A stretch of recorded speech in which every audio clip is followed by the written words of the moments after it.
For over 15 years, Mr. Jason Martell has been one of the leading researchers and lecturers specializing in ancient advanced technologies.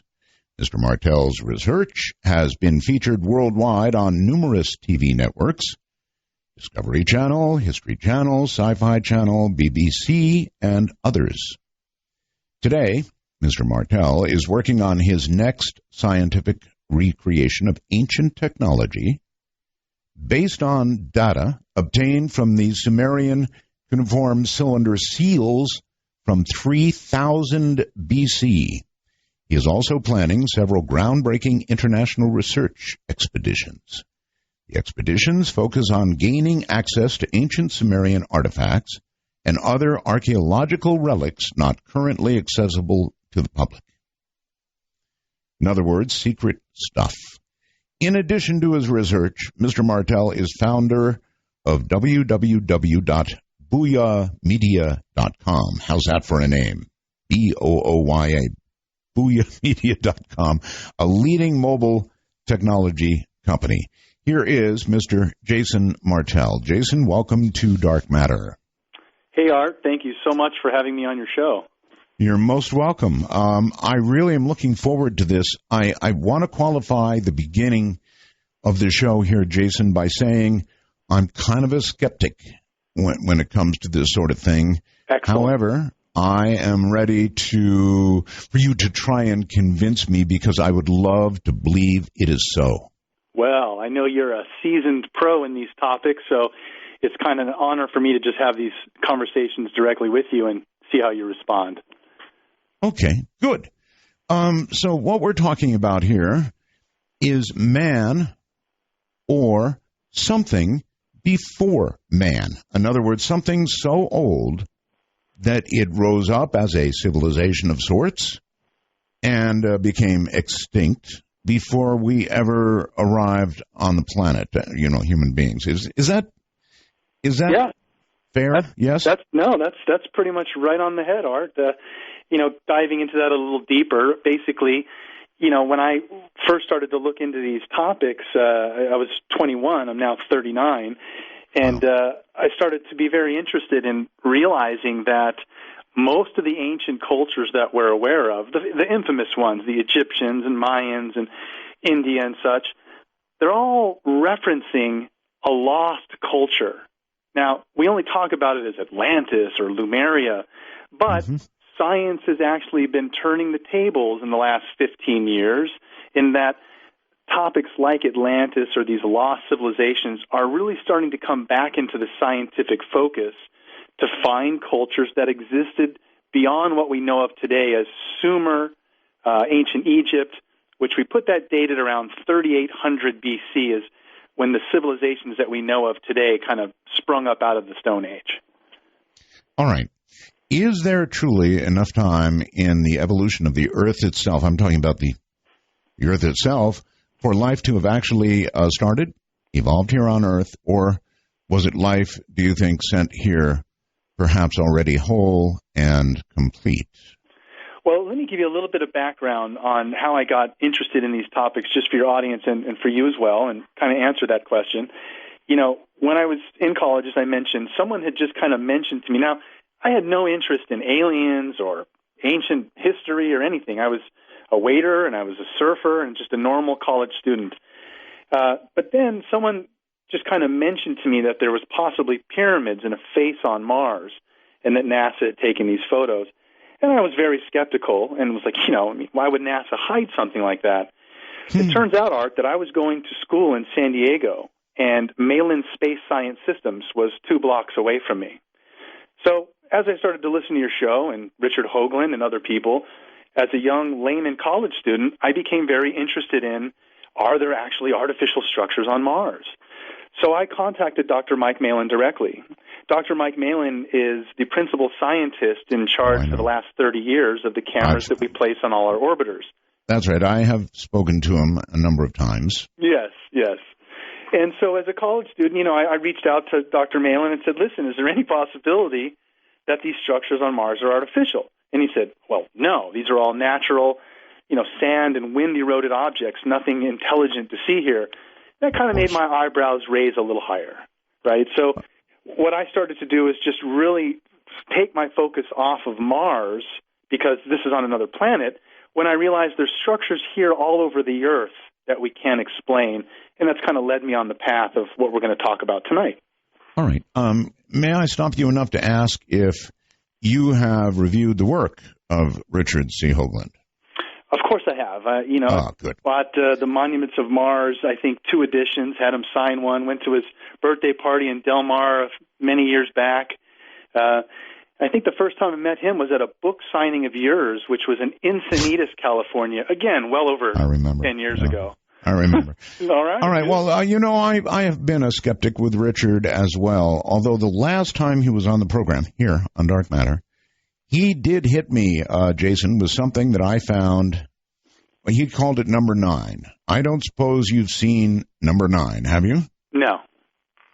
It's a artifact on Mars, Jason, and the damn thing has a pipe sticking out of it. I mean, you might call it a rock, even though there's other aspects of it that are just startling, but it has a perfectly round pipe sticking out of it. And there's no way, Jason, that this is a natural object. Simple as that. That one got me.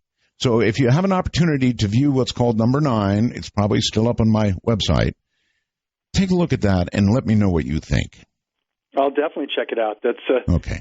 He's always been infamous for finding artifacts and things that I guess we're really never going to know until we send a manned mission. But I definitely was very intrigued initially by the Cydonia Complex, the geometry and the math being displayed there, which really made me focus on a lot of these ancient cultures and raise the question for me, where do we really come from? Well, NASA always kind of poo-pooed the phase on Mars, right? Yes, they did. And I even refer to in my lectures sometimes when I show a chronological time range from 76 until, I think, 2009 of various images. And one of them I, to this day, still call the cat box image. Yeah. But here's the thing I was going to point out, Jason. Even though they poo-pooed it, I noticed they spent a disproportionate amount of time going back to Cydonia. So while they publicly poo-pooed it, they kept going back. Now, that's got to mean something. Right. Well, I think you and I and many of your listeners are on the belief that there is a public space program, and that's publicly reported. There's also a non-public space program, which is a little more hard to track and put our hands around. But I've leaned less on the cover-up at NASA simply because I realize that there's a political backup in that some engineer has been working at NASA for 19 years making some little arm that's going to be on the rover, and this little arm's going to stick into the dirt and look for some amino acids. Mm-hmm. But there's no like rabbit catcher or Martian catcher or something that's going to actually identify life. We don't have any instruments actually deployed on any of our rovers that are going to, scientifically confirm life. We're only looking for signs of life. So we're not quite there yet. But if anyone does pay attention, it has been very educating for me, just as a civilian, to see that, what they release from the surface of Mars, there is what appear to be vegetation and questionable objects, as we were talking about. So it does, I think, raise a little bit of curiosity. All right. Let me pose this to you. There are things there that really do raise your eyebrows. Now, is it possible that NASA is well aware that there are artifacts on Mars from somebody or something that was there earlier, and they're releasing these photographs, and when somebody finally goes, oh my God, that's absolutely not some natural formation, that's artificial, and when they finally do that, NASA can say, yep, that's kind of what we've been suspecting too, and we've been right up front with you because we've released all the photographs. Up to you. Right. Well, this kind of leads to what we're going to talk about with some of the geometry and megalithic monuments here on Earth. I think the answer to that, Art, is if we ever do send people back to the moon publicly, or to Mars. What we need to do are look at some of these monuments and some of the alignments astronomically that take place. Because here on Earth, there are monuments built all over the world, on every continent, that are specifically aligned to star constellations. That's and right. these alignments repeat. So it's very possible that some of these other structures and geometrical diagrams are probably on the Moon and Mars as well, and will collaborate further with what we have here on Earth. Okay.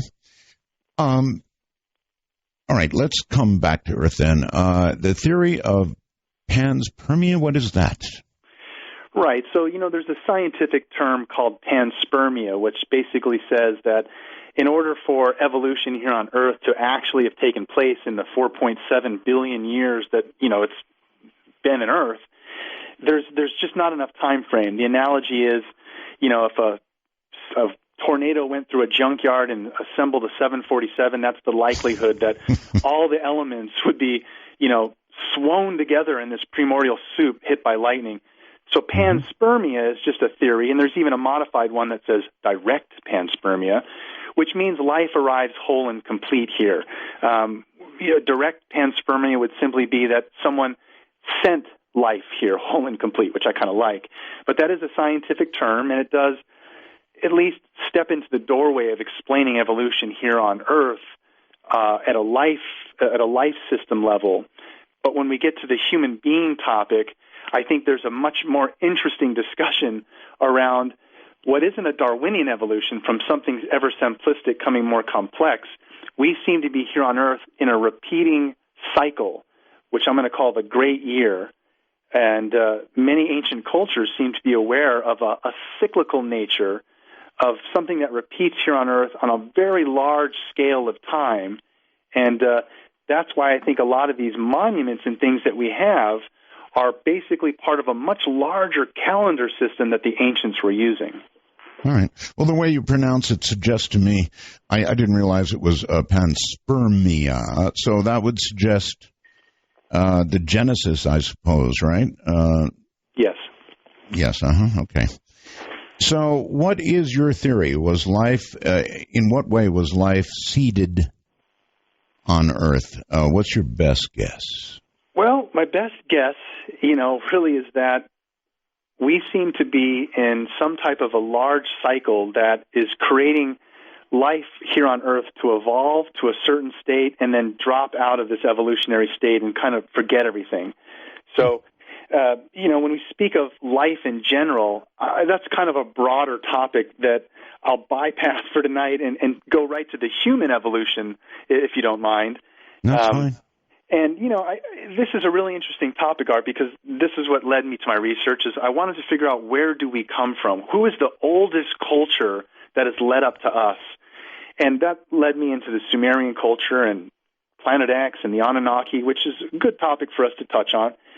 But, from a higher level still, I started to realize that there seems to be a larger cycle of time that all the ancients were aware of.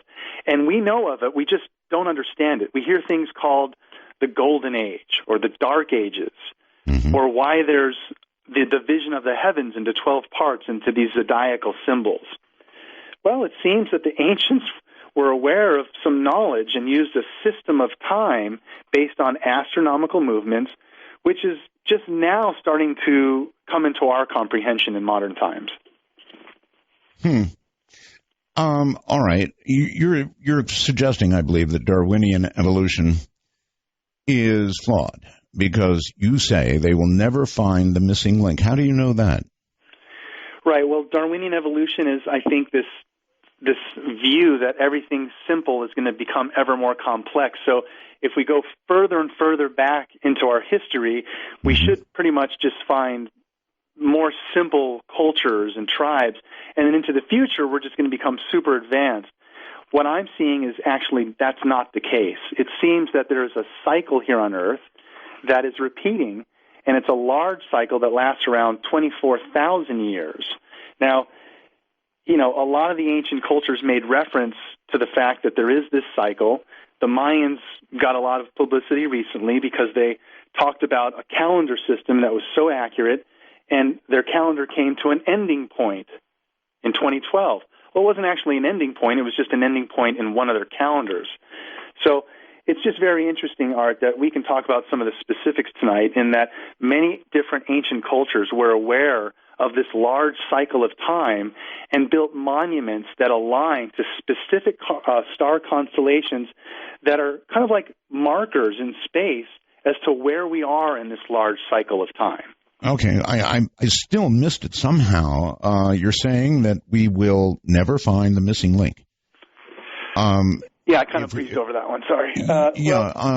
I really want the answer to that. Why will we never find the missing link?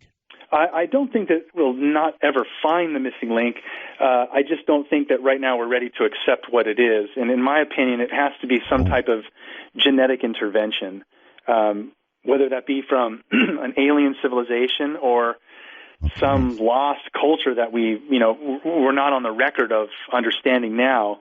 But it appears that if we look at the anthropological bone record of Australopithecine and Neanderthal and comparing this bone to that bone, when we get to us and compare us to the closest relation of a Neanderthal, there's a huge gap between them and us.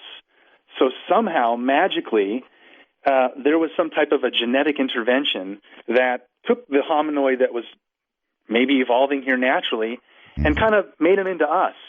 And I say that just from a very high level of, if you look at a basic human and you put them naked in the jungle and had them run around, their skin would get, cut by branches, they'd get sunburn.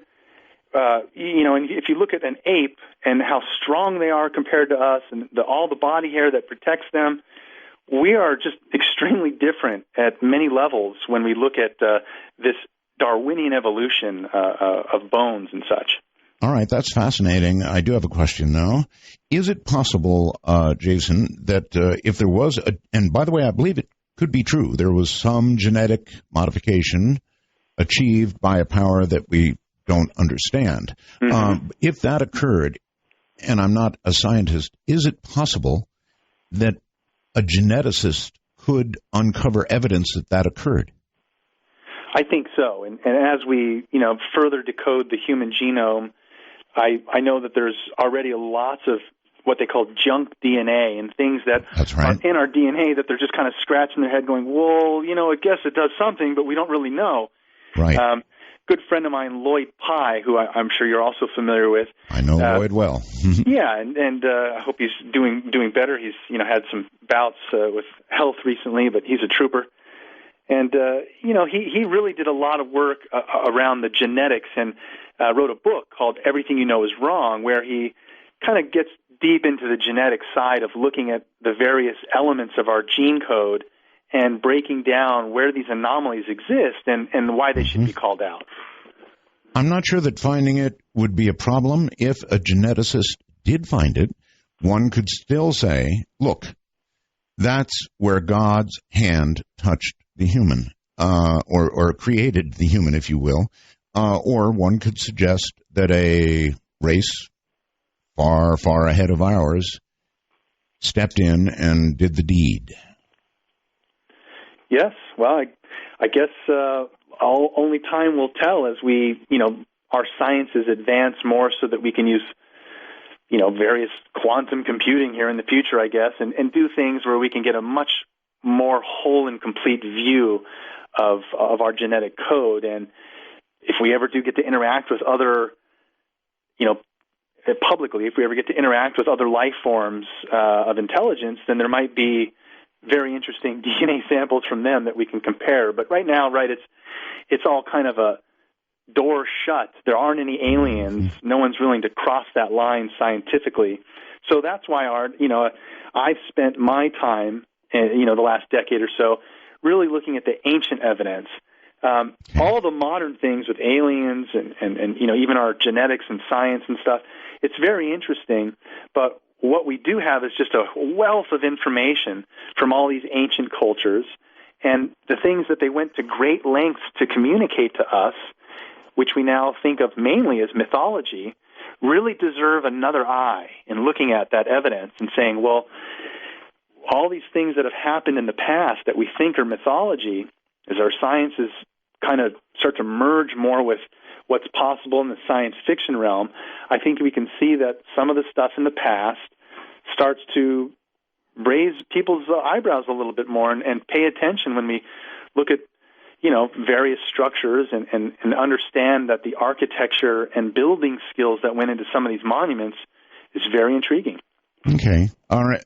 Did you see the series After Man, I think it was called, where they showed 100 years after man was gone from the planet, 1,000, million, I don't think 10 so. million? Too bad, because it showed what would happen to, for example, American architecture. Our buildings, everything that is man, would virtually disappear given enough years. And that sort of fits into what we're going to be talking about. Yeah, and that makes sense. And, we get left with just a random piece of an artifact or tablets or texts, or tales. And so art, for me, some of these ancient cultures, it's really interesting to see how they've played out scenarios in even more recent times that people can relate to that allows us to look further back in the past. And let me give you an example. I know you've heard the term cargo cult. So I have. Yeah, and so for your audience, in like World War I, World War II, when we first started flying U.S. troops over Australia and Africa, and we landed in certain rural areas where, a tribesman had never seen a white man or they'd never seen a biplane in technology. Soldier gets out, lights up a cigarette, and holds out a voice recorder and records the Aboriginal's voice and plays it back to him. The Aboriginals are freaking out. They're like, wow, this is like a god, and the ship that he came in, what is this? So even as recently as World War I and World War II, we see it playing out that when the soldiers left, and I should also mention, every now and then the soldier camps would get drop shipments, like a cargo plane flies over and just drops a bag of goods. Sometimes that bag of goods would land in the middle of a tribe instead of the camp, and they'd crack it open and find all these things falling from the sky, and they'd be like, oh, So when the soldiers left, a lot of these... Like a Coke bottle, for example. Right, exactly. Yeah, like that funny movie. Let me tell you just a very brief story. I went up into communist China with Bob Crane and his wife, and this was years and years ago, just after it kind of opened. And we went into some small villages, and Bob Crane's wife is a blonde. And I'm telling you, Jason, people came out of their homes in these little towns. That's awesome. And just stood and stared in almost disbelief. They hadn't seen Westerners, and a Westerner with blonde hair, that's big time. So it's kind of like that in a way. I mean, they were so isolated that they were just amazed to see it. See Westerners, see blonde hair. Yeah. I'm sorry to interrupt you. Go ahead. Just wanted to squeeze out that analogy before I get it. What was simply that the cargo cult is that, when the soldiers left, the Aboriginals started to scrape out runways, made straw models of aircraft, and started to kind of worship these as items, hoping to entice the soldiers to come back. And so, are you referring now to the runways down in Peru, that kind of thing? Well, not really. I mean, that's a different set of circumstances, but just in general, the idea of a cargo cult, even in recent times, we see how greatly it affects these Aboriginals. So when we look back into the past, places like Bolivia and Peru and South America, we see these very clear attempts to communicate to whatever must have been in the sky at that time. And the paradox there is that none of the civilizations that were human at that time had hot air balloons or gliders or any type of flight, yet they were clearly communicating to people in the sky. Okay. Clearly. I mean, you sound pretty sure about that. Well, when we look in, for instance, Peru, where the Nazca lines are, since we bring that up, we have that wonderful figure of El Astronato carved into a mountainside, and he's kind of, they're waving hi to anybody that would see him. And any of those structures in Peru, like the runways or what really intrigued me are actually in the foothills, some of the mountains right in that range in Bolivia, we find very large geometric patterns.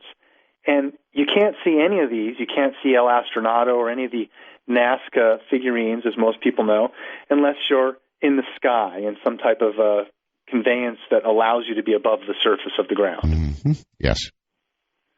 So, for me, Art, I thought it was really interesting that, there are various descriptions in even more recent times of how ancient people handle this, but it starts to get really interesting, and this kind of ties into what you just said with your Bob Crane's wife. What's also very interesting in studying a lot of these South American cultures, these are all mostly dark-haired people, dark-skinned, mm-hmm. but their gods are usually tall, pale, blonde people. Kukulkan and Quetzalcoatl and various other South American gods are either depicted with long red hair or white hair, and they usually are pale in skin. Now, this is a very interesting paradox when all the... It is because we generally, we as humans, model our gods after, I think you're going to suggest, what they thought were gods. Mm-hmm. Exactly. How long ago are we talking about right now? If we went back to the time when these gods were being created, or the image of these gods, how long ago was that? We're roughly talking around 2500 BC, or pretty much 4,000 years ago. Okay. And what we see across the board, Art, is, various cultures from Egyptian to Mesopotamian, Mayan. They all have what appears to be, very articulate and well-positioned monuments that create these alignments. And some of these monuments are actually dedicated towards reuniting or some ceremony around their god. In Chichen Itza in South America, on a specific day, when the sun hits the side of the pyramid, it makes this light and shadow effect of a serpent coming down the steps. And, to build a pyramid at a specific angle so that an astronomical shadow will create an effect that repeats every year, that's pretty good. All right. How frequently, with the kind of thing that you're talking about, do you run smack into the Bible? Well, I was raised as a Christian, mm-hmm. so, that really was one of the first things that I think at a very young age, I, would be in church and I'd look up someone next to me and they're raising their hands and really feeling it, and I didn't understand why I couldn't get in touch with a higher power. So for me, I started from that angle, but really I have such a great respect for all the world religions because, I now see kind of a unification in all the ancient views kind of being very similar, that something happened in our past very clearly where there was a time when there were giants upon the earth, whether that means great in stature or actually physical giants, but there seems to have been a time when most ancient cultures interacted with their living gods, where we've lost that connection. Well, we're talking about that missing link in that moment when whatever was here was touched magically in some way, or technologically in some way, and so began the human. Well, if that touch were to be said to be God's, I don't think there'd be a problem. If that touch were said to be alien, I think there'd be a big problem. Have you thought that over? I have, and it might be a good time for us to talk about the oldest civilization that we have record on Earth, the Sumerian Civilization, because that's really where one of the jumping points for me, as far as curiosity, again, coming from a Christian background, in studying the Sumerian culture, which is today's southern Iraq. It's been called Mesopotamia, Babylon, originally Sumer.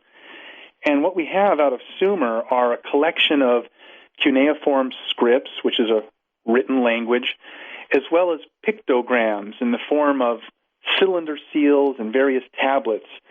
And for me, Art, it became very clear when the archaeological evidence started to support stories in the Bible, but as fact.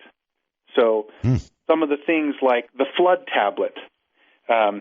We have in the British Museum on display, there's a tablet called the Flood tablet, and it's written in an ancient Akkadian text.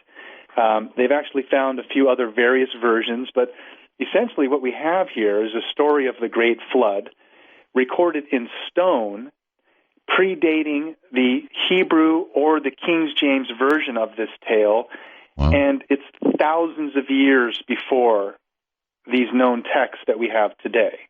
I guess it would be too much or difficult for you to actually lay out what is in that tablet and the way they described it, because I'd be very curious. Are you able to do that? I can, to a certain degree. Essentially what we have is, in the Bible, we have a very truncated version of a story that lasts 7 days and God creating the heavens and the earth. Right. But in the Sumerian version, there are actually 7 tablets of creation. And these tablets very specifically explain how we come into being.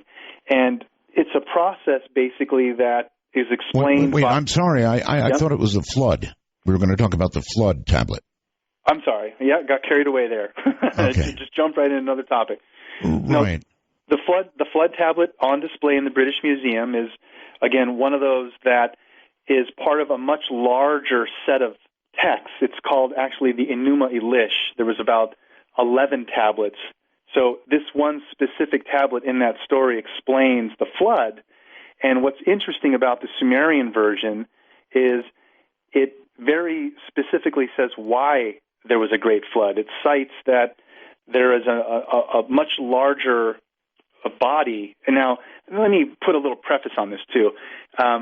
There's only been a handful of scholars that actually read Sumerian cuneiform script, this ancient language, and most of the translations that I'm going to reference in our discussion tonight are translated through Zecharia Sitchin. Now, mainstream science will look at Zecharia Sitchin's descriptions and will argue over a certain word or a phrase and the meaning of that word or that specific phrase. However, no one in the archaeological community is able to compile a well-rounded, woven story interlinking all of the information from these tablets. Gotcha. From Sumer. All right, Jason, what I'm searching for here is, does it describe things like when the flood came, how much of the earth the flood covered, how long it lasted? In other words, does it lay it out? No, it doesn't. And if it does, I unfortunately am not that close to it to be able to answer it that way. But what I can do is, again, just validate the fact that this tale isn't just a biblical tale. We have an actual artifact predating the paper version of our Bible, essentially telling the same thing. Why that's important, Art, is their other tablets, their other pieces of information touch on other highly significant biblical events like Adam and Eve or the creation of our actual earth.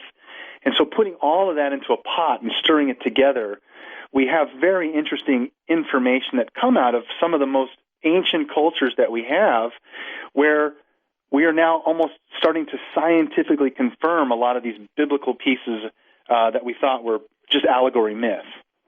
For example, Adam and Eve? You're saying it confirms Adam and Eve?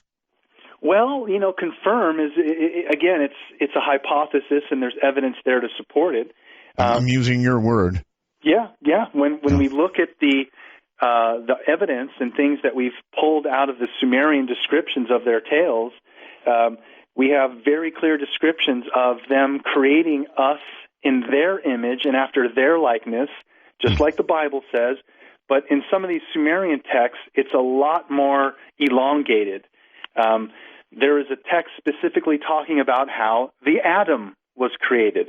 And it wasn't Adam as in, that's your name. Adamu, the Adam, correct. The word Adamu is a plural in Hebrew for worker.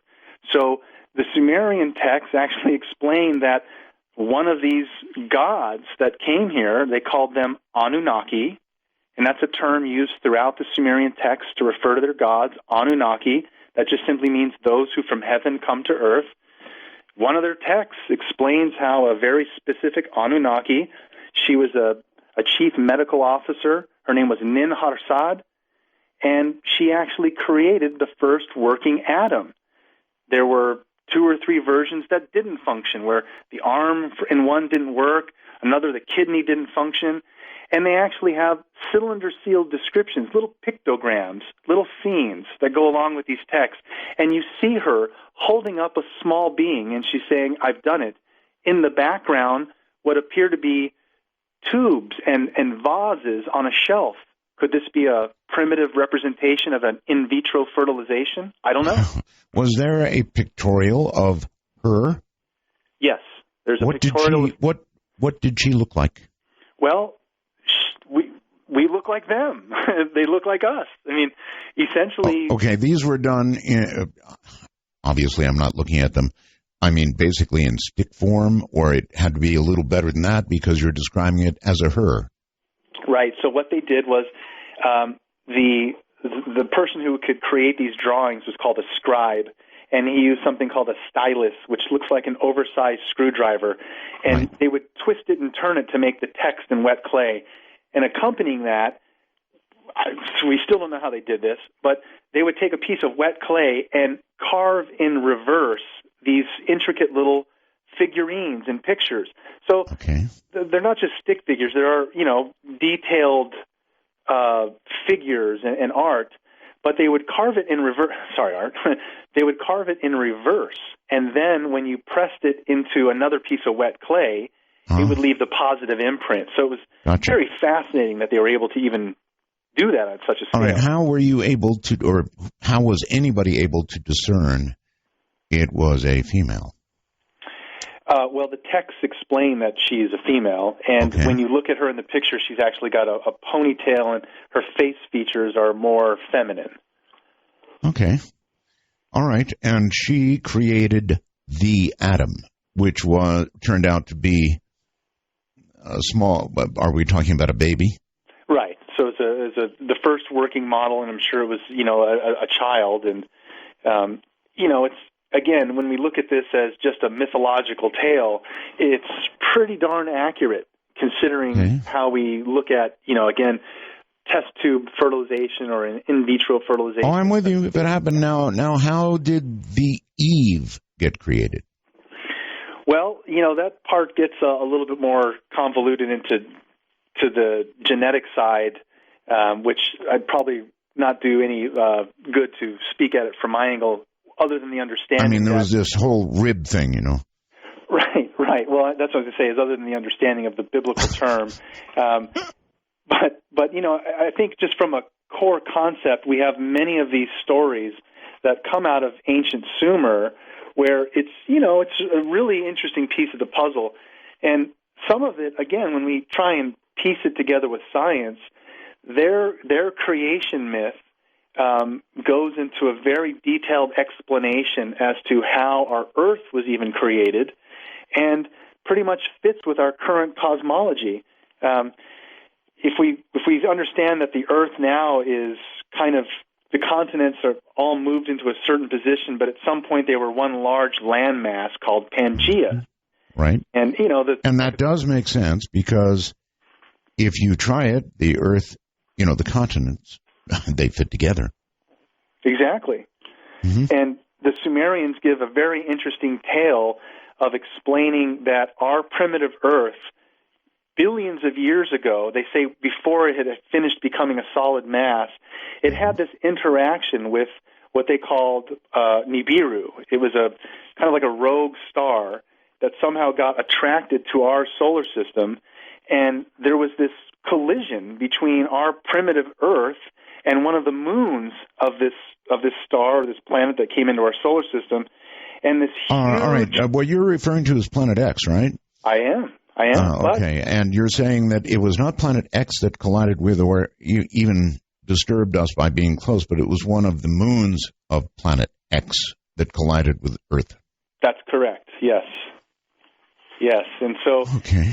The Sumerians don't use the term Planet X. They use the term Nibiru.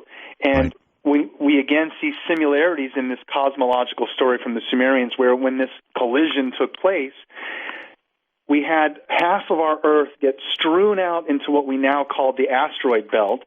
The Bible calls it the hammered-out bracelet. And then the Earth that we know of goes into its current position in its new orbit. Now, after a large calamity like that, where half the planet is strewed out into the asteroid belt, if you think about it, that leaves us with just half a planet, literally a Pangea.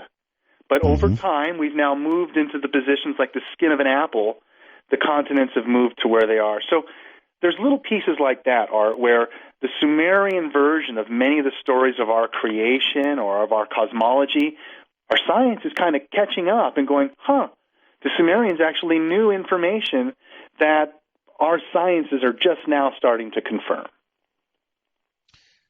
So what you're suggesting, there's two ways to look at this. One is the biblical, and the other is something even older that you've been talking about, and you're suggesting that they do coincide, but at some point you're going to have to sort of make a intellectual mental choice about, well, the Bible. This was one way to explain it, but over here we have this other thing that happened, and it's the real thing that happened. Right, and so that's why there's this wonderful context from all the other cultures around the world, not just our one Judeo-Christian view or the Mesopotamian view that's now extracted into our Christian view. There are all these other collaborating cultures that have a similar line of evidence in that the knowledge that they had, it seems to be so complex that when we look at most of these ancient cultures like the Egyptians, Mayans, and Sumer, they were right out of the Stone Age, right at the time when it seems to have been that they were, just starting. They're at the most advanced part of their civilization, and then they kind of gradually went downhill. So it's a hard thing for us to try and figure out, like, why are these gaps in knowledge? It seems like many of the ancient cultures knew a bunch of information and ways to build monuments that we can't today, and then we kind of forgot it all when we went into the Dark Ages. Jason, you do realize that not all that long ago they would have strapped you to a couple of hunks of wood with kindling underneath, and they would have burned you alive as a warlock. You're right, and that's part of us coming out of the Dark Ages, where we've been in this, we went into this realm where we kind of lose all of this information. But as we go further back, Art, we look at these monuments and various sites, and we see alignments and things that point to a much earlier date than Sumer or Egypt, and we don't know where they come from. And I can give you some examples, and this one, of course. Ballpark, when you say much older, give me an idea of how much older. 10,500 BC and older, maybe between 10,500 BC to, let's say, 50,000 BC. So much further into our past. We've just now started to uncover sites, thankfully, due to the work of a show on the History Channel that's now in its 6th season. I'm grateful to be a part of it, Ancient Aliens.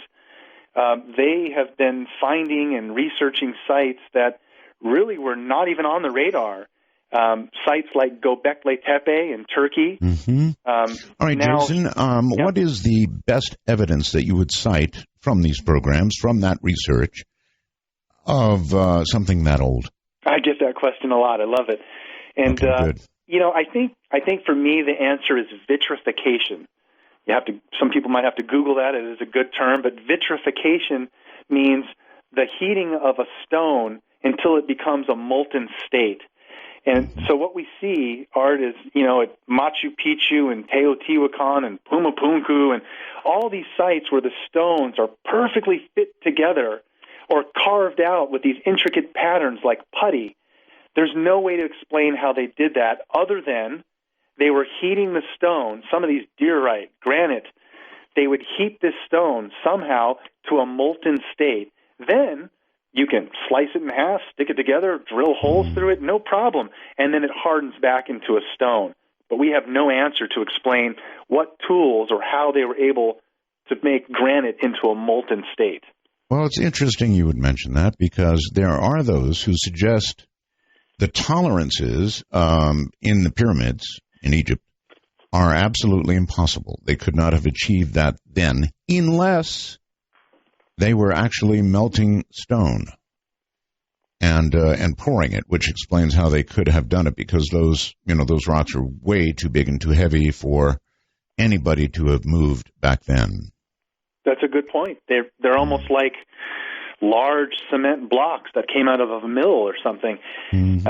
And now Egypt is a really great example because you're familiar with this topic too.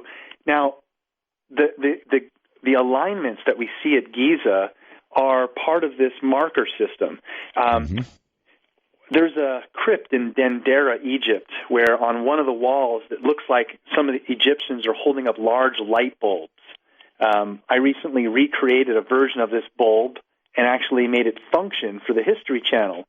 But in that same area of Dendera, there is also a very large relief of an astronomical zodiac. And what a lot of people don't understand is that, again, these monuments are built as some type of large marker. Giza is an excellent example.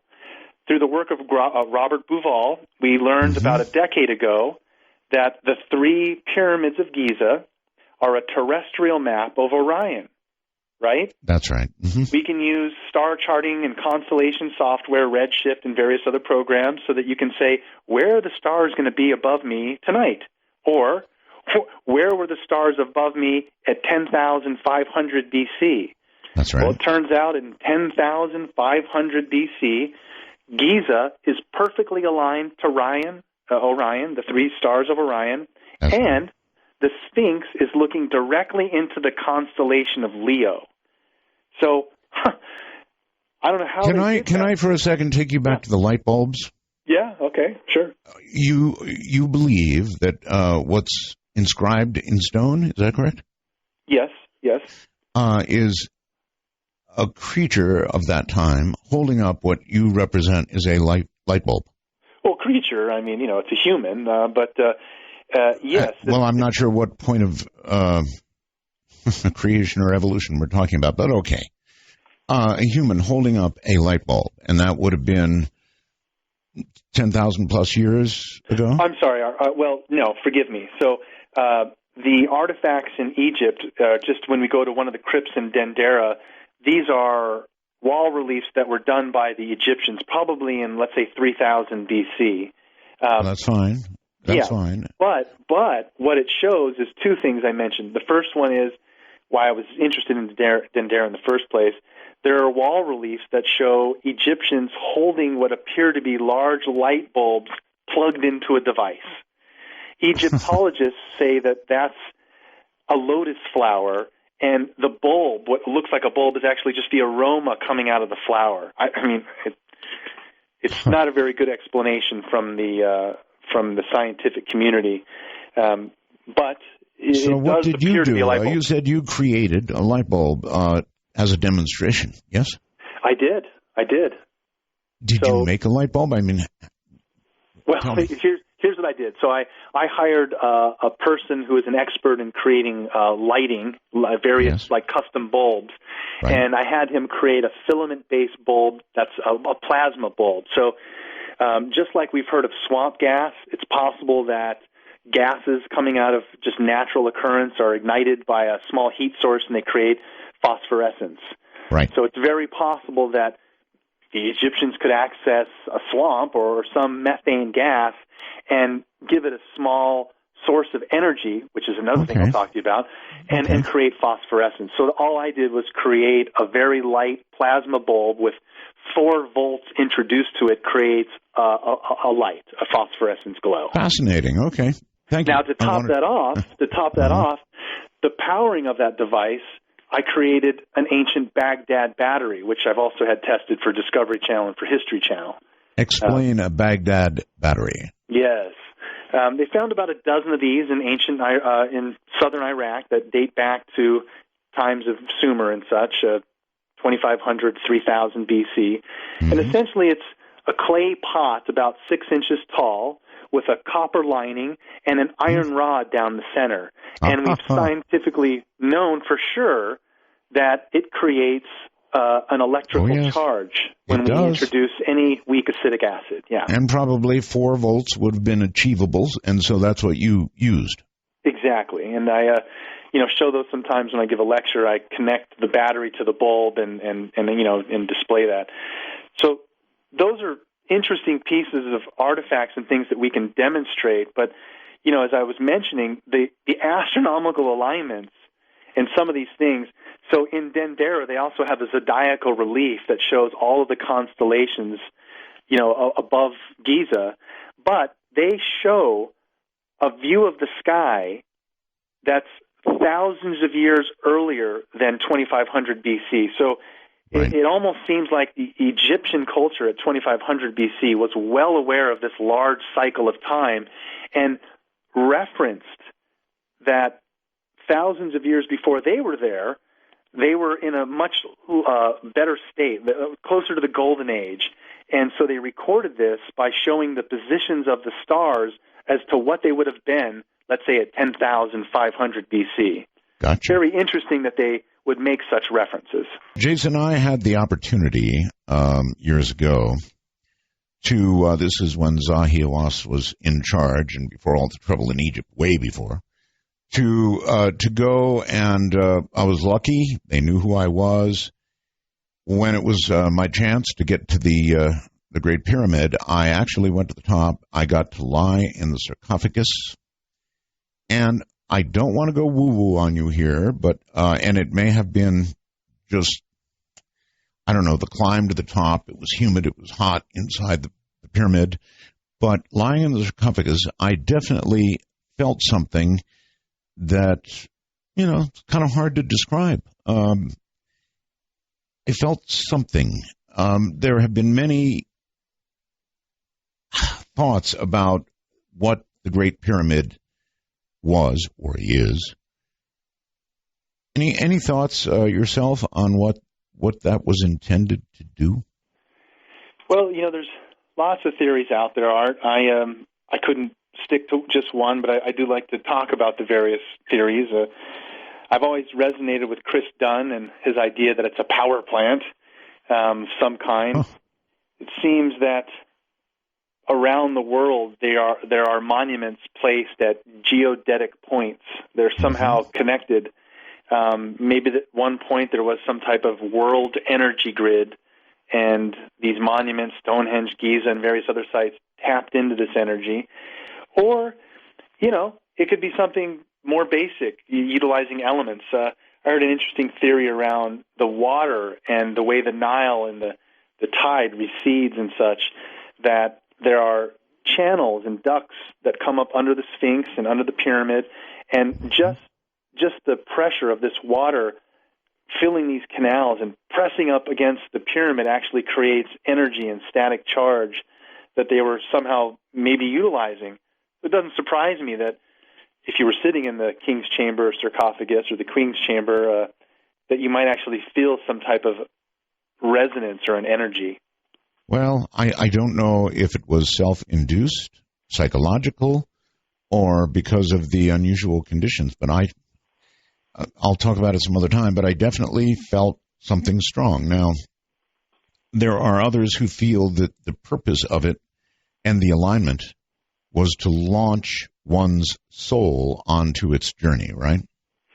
Well, and, we have these various shafts and things that there's a shaft in the king's chamber and in the queen's chamber that are very specific, that point to a star constellation, one of the belt stars of Orion, the star system Sirius. And I'm sure you noticed that when you were in the king's chamber and the queen's chamber, if this was a tomb, where are all the hieroglyphs, right? Right. It's like a big empty room. So no, it is a puzzle. I admit that. So you take the technological road because it kind of fits what you're saying, and that's fine. And it could certainly well be. I don't know. And there's probably some stuff in there that either they're covering up to a certain degree or we're just not getting full access to.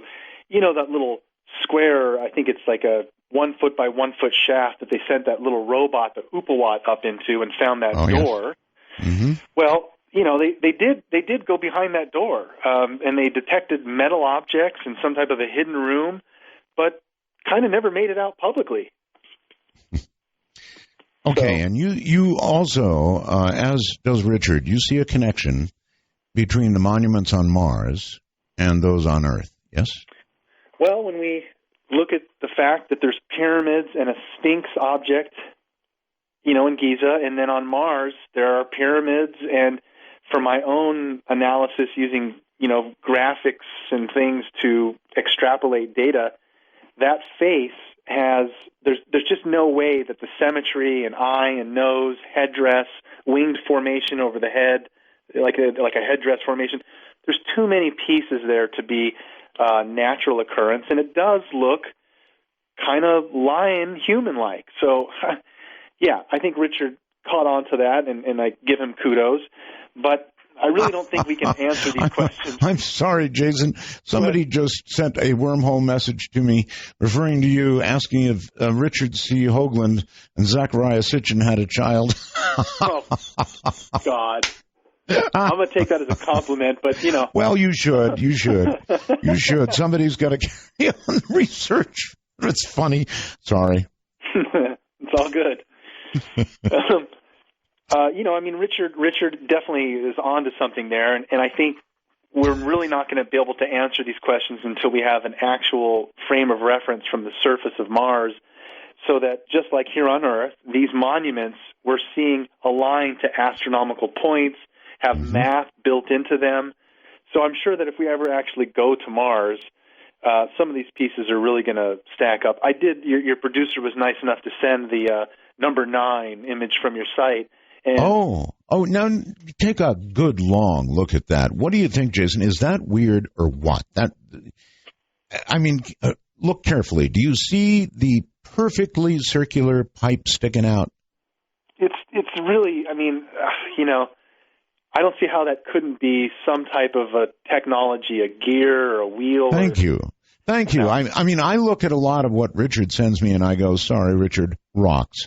But we got to this number 9 and I went, oh my God. Yeah, it's a good one. Yeah, it's a good one. Is there any way that nature does that? No, I don't think so.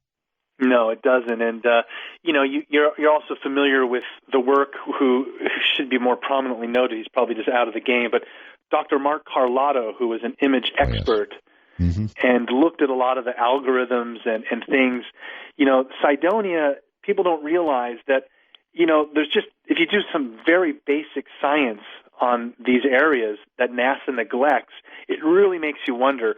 Dr. Mark Carlotto is someone who, is very familiar with running image analysis, and he would show various examples with Russian satellite telemetry.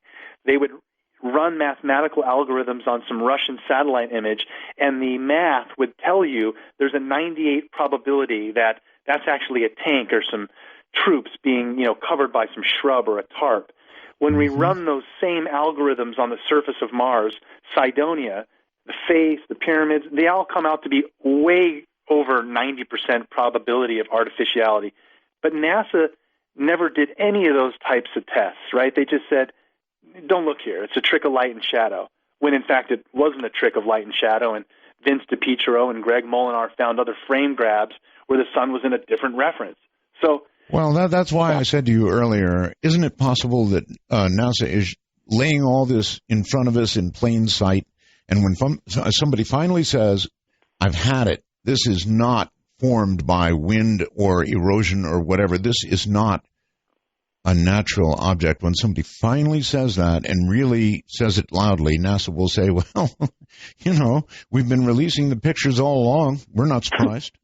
I guess I would agree with you there. I've seen in my career being interested in these topics.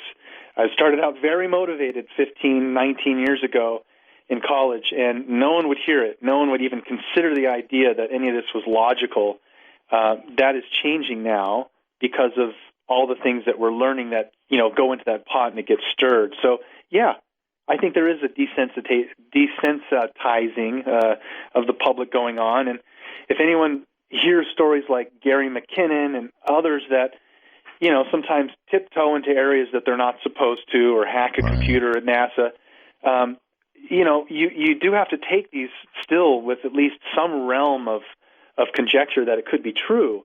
And NASA, again, is a public space agency, but from its inception, it's under the Department of Defense, and anything they find that would be really cool, they're not going to release it. Mm. NASA paid Brookings $50,000 in 1960 to look into the possible implications of discovering alien life in space and what it would mean to society, right? Yeah. And the basic conclusion of Brookings was what? Well, they basically said that the fabric of society, the economic complex, the religious complex, would really be thrown for a loop, and it's better to quarantine this information until there's an established plan, a way to essentially what we were just joking about, either desensitize the public or, handle this with the proper quarantine procedures. Mm-hmm. So you think we're still in the period of quarantine? I do, and as I mentioned when we first started, I usually, when I give a lecture or do a talk, I cite evidence because there are artifacts, there are science that our understandings currently can put into a spectrum of truth with some of these ancient pieces, artifacts and such.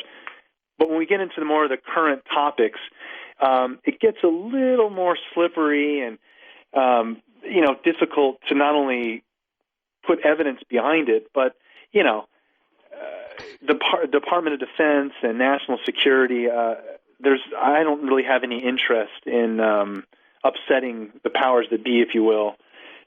So there is a fine line, I think, to looking at some of these topics where I think it's best to probably just stick to what we've learned in the past to help us see what could be possibly our future. With regard to NASA, they have been making noise lately, Jason, about some big announcement that's coming up. I've heard dates for the announcement. I've heard them saying something amazing is going to be announced. And I'm wondering if you think that's going to be NASA saying we have discovered microbiological life of some sort on Mars. I think it's time. Yeah, I think it's probably time that they do step up, and I don't think they're going to actually be able to confirm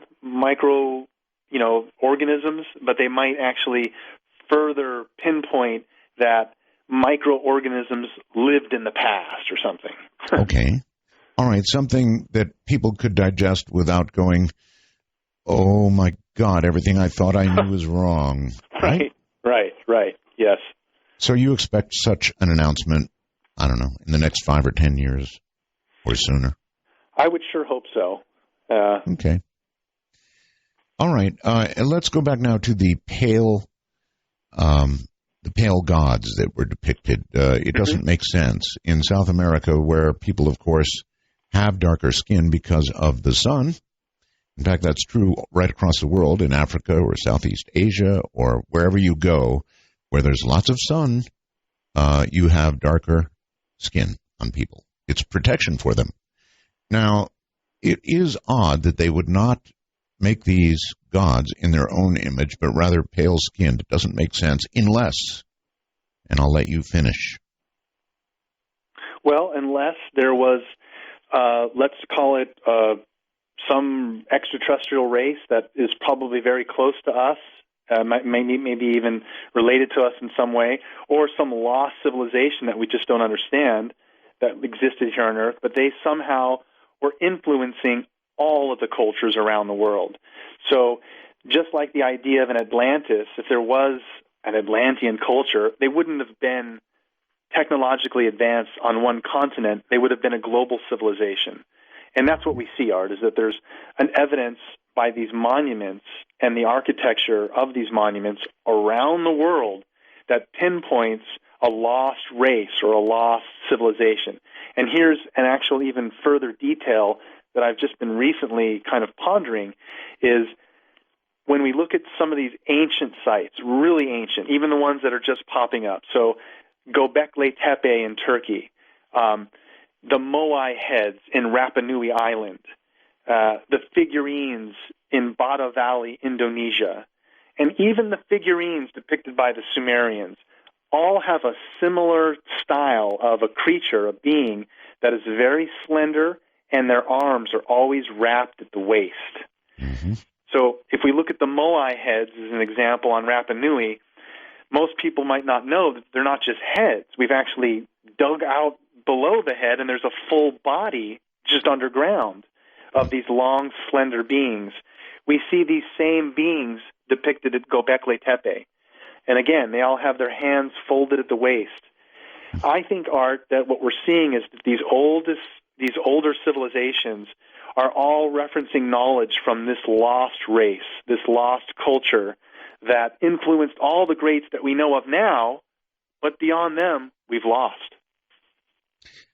Okay, Jason, wouldn't you think that if there was this great civilization that was on Earth at any time, that there would be more? Yes, we've got depictions on rocks and things like that.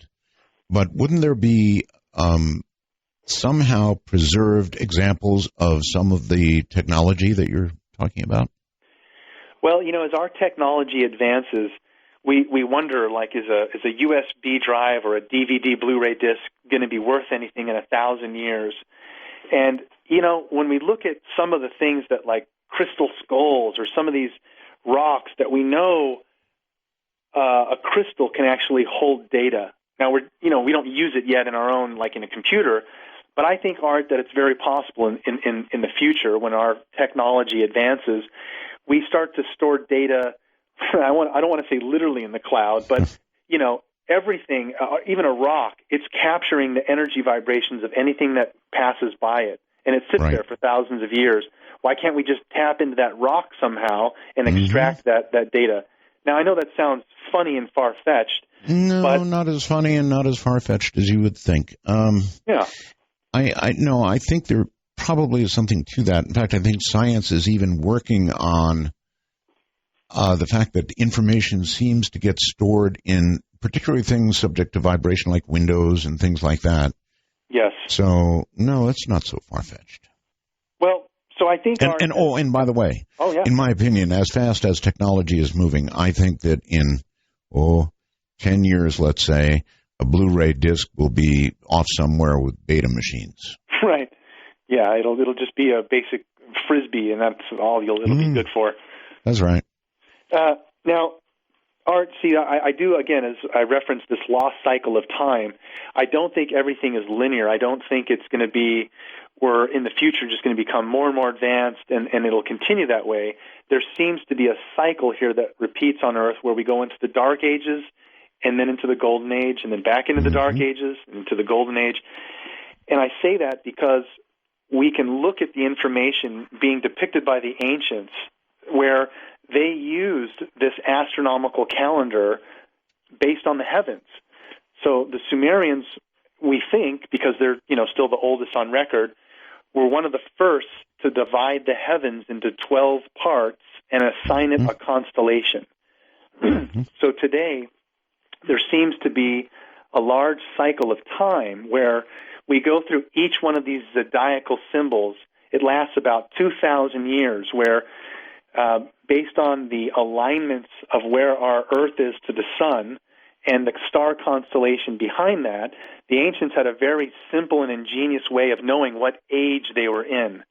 And just so that we understand the context of this, right now we're in the age of Pisces. Now, the age of Pisces is the symbol of a fish, which is also the symbol of Jesus.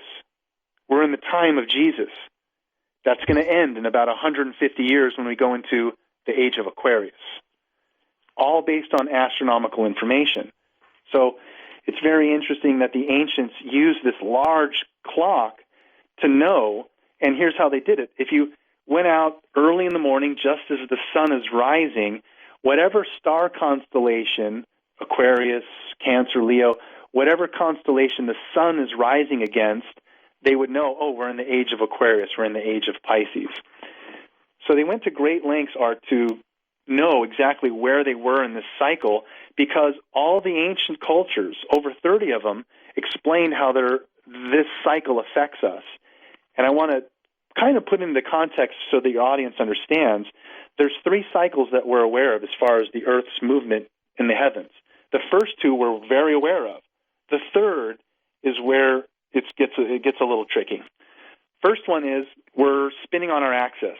So I'll tell you what, this is a good break point. Spinning on our.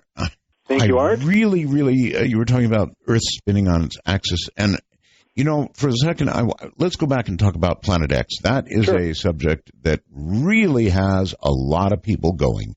I get emails and communication all the time from people saying, Planet X is coming, it's coming, it's coming. You can see it on a clear day or a clear night. People are sure that it's just about here or will be here shortly. And I've always kind of gone, I don't know. It seems like the astronomers would be letting us know if Planet X was headed our way. But that doesn't mean it isn't. And that doesn't mean that a rogue planet couldn't be out there, because it could. So what's your best guess about Planet X? Well, I think in this last hour I'm going to try and hit it home for you, because I know a lot of people are interested in Nibiru, Planet X, especially what they hear online. And in this last hour I'm going to kind of talk about the new model, which I think explains why there would be a Planet X, or it helps put into the context of a Planet X existence. But excuse me, Jason, do you mean you're only going to be on for another hour? Because we have 2 hours of show to go. Wow, that's great. Then my bad. You didn't know that, huh? I didn't know that. Can you stick around? I think I can, yes. Okay, all right. Planet X. So basically, the Planet X topic is one that's very interesting, because up till now, everyone has been assuming that it's just one sun, that, our solar system is comprised of one sun, and Planet X is on this huge elliptical orbit based on the ancient information, and so it very rarely comes by our inner solar system. However, that might not actually be the complete model. Based on most of the latest science that we're getting from our telescopes in space, most solar systems, external solar systems, not ours, most solar systems are binary. They have at least 2 suns, some in an intricate dance up to 6 or more suns in this, unbelievable orbit. But there's strong evidence to suggest we are a binary solar system, so that we actually have 2 suns. Our second sun would either be a brown dwarf at this point, or is something that we haven't been able to identify. Like, for instance, let's call it maybe Sirius could be our second sun, and it's somehow in this intricate dance with us, which is kind of where I'm going to lead into this spinning on the axis before we picked up after the break. So I realize the Planet X topic is very sensitive to a lot of listeners, and hopefully in the next couple hours we can really start to boil down some of the science that I've been latching onto and finding very intriguing, which further change the variables of a Planet X model. There are a number of people I've spoken to recently who believe there is another sun, and that it is hidden and we can't see it because it's behind our current sun in some way. Well, Art, there are over 30 cultures that were aware of this large cycle of time and specifically talk about 2 suns. Even the Sumerians have a very interesting tablet view of what appears to be like the Tower of Babel, and they're ascending it, and there's 2 suns at the top. But many cultures were aware of the idea of us having 2 suns, a lot of them coming out of the ancient Vedic texts in India and such. But where this all right, really... that issue aside for a second of the second sun, although we'll come back to it, but Planet X, would you regard Planet X as essentially a rogue planet that visits on a very long orbital time, like 25,000 years, something like that? Right. Well, I think the orbital pattern that is talked about in some of these ancient Sumerian texts is they give it a 3,600-year orbit around our sun. Oh. We look at the Sumerian evidence and see that they had a very advanced math system based on 2 numbers, 6 and 10. So the Sumerians had mathematical constructs and diagrams that showed how they were able to divide into very small numbers and very large numbers. Some of these numbers ticked up into the billions. So one of the numbers that they used was 360. They were the first ones to designate 360 degrees to a circle. Now, if you just take a string and attach it to a stick, put the stick into the dirt and outstretch that string, and then walk around, you create a circle. But they were the first ones to actually designate 360 degrees, and they called it a shar, which meant a complete circle. So they gave the reference of Nibiru, this planet X, as having a shar of 3,600 years, which meant a complete orbit. Mm-hmm. So let's see, 3,600 years. So it would come and visit every 3,600 years, presumably at roughly the same distance from the Earth? Yes, and I did a little mathematical calculation a while ago, and around 2003, when this was, a little bit more hyped on people listening to things on the internet or looking at webcam photos that possibly show a lens flare, interpreted it as a second sun. I did some math that showed, if our solar system's been around our Earth, more importantly, for, let's say, 4.7 billion years, and Nibiru's orbit is 3,600 years, or every 3,600 years it's potentially coming by Earth or the inner part of the solar system. If we divide 4.7 billion years by 3,600, we get well over 1 million times Nibiru has completed an orbit through the inner part of the solar system. So it's probably likely that not every time there's an orbit, that it affects us. We could be on the complete other side of the sun when Nibiru comes into the inner part of the solar system. It might have minimal effects on us. Well, it would change something. I mean, it would be close to something in the solar system, and so there'd be some great change every time, I would think. And it's perhaps not on Earth, but some great change.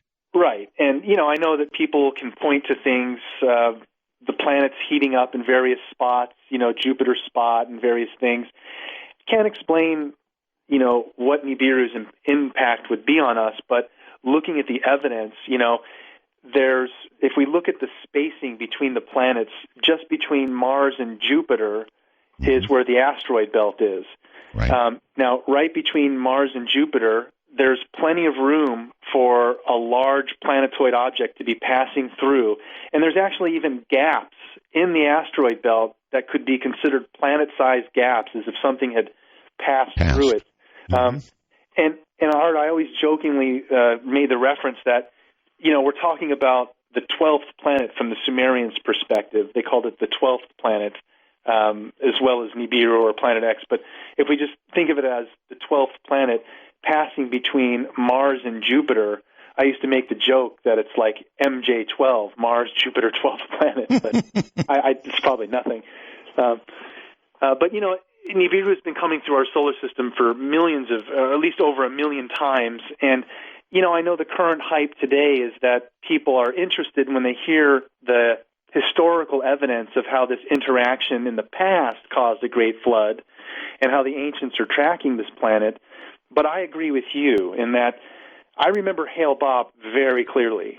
And I actually, as I mentioned, lived in San Diego, and my parents lived in Rancho Santa Fe, and something happened a few blocks over from my house. Yes. But, the amateur community of astronomers has been very astute at always pointing out things like Shoemaker-Levy 9 or Hale-Bopp well before the professional community, and then it gets escalated to the actual science level.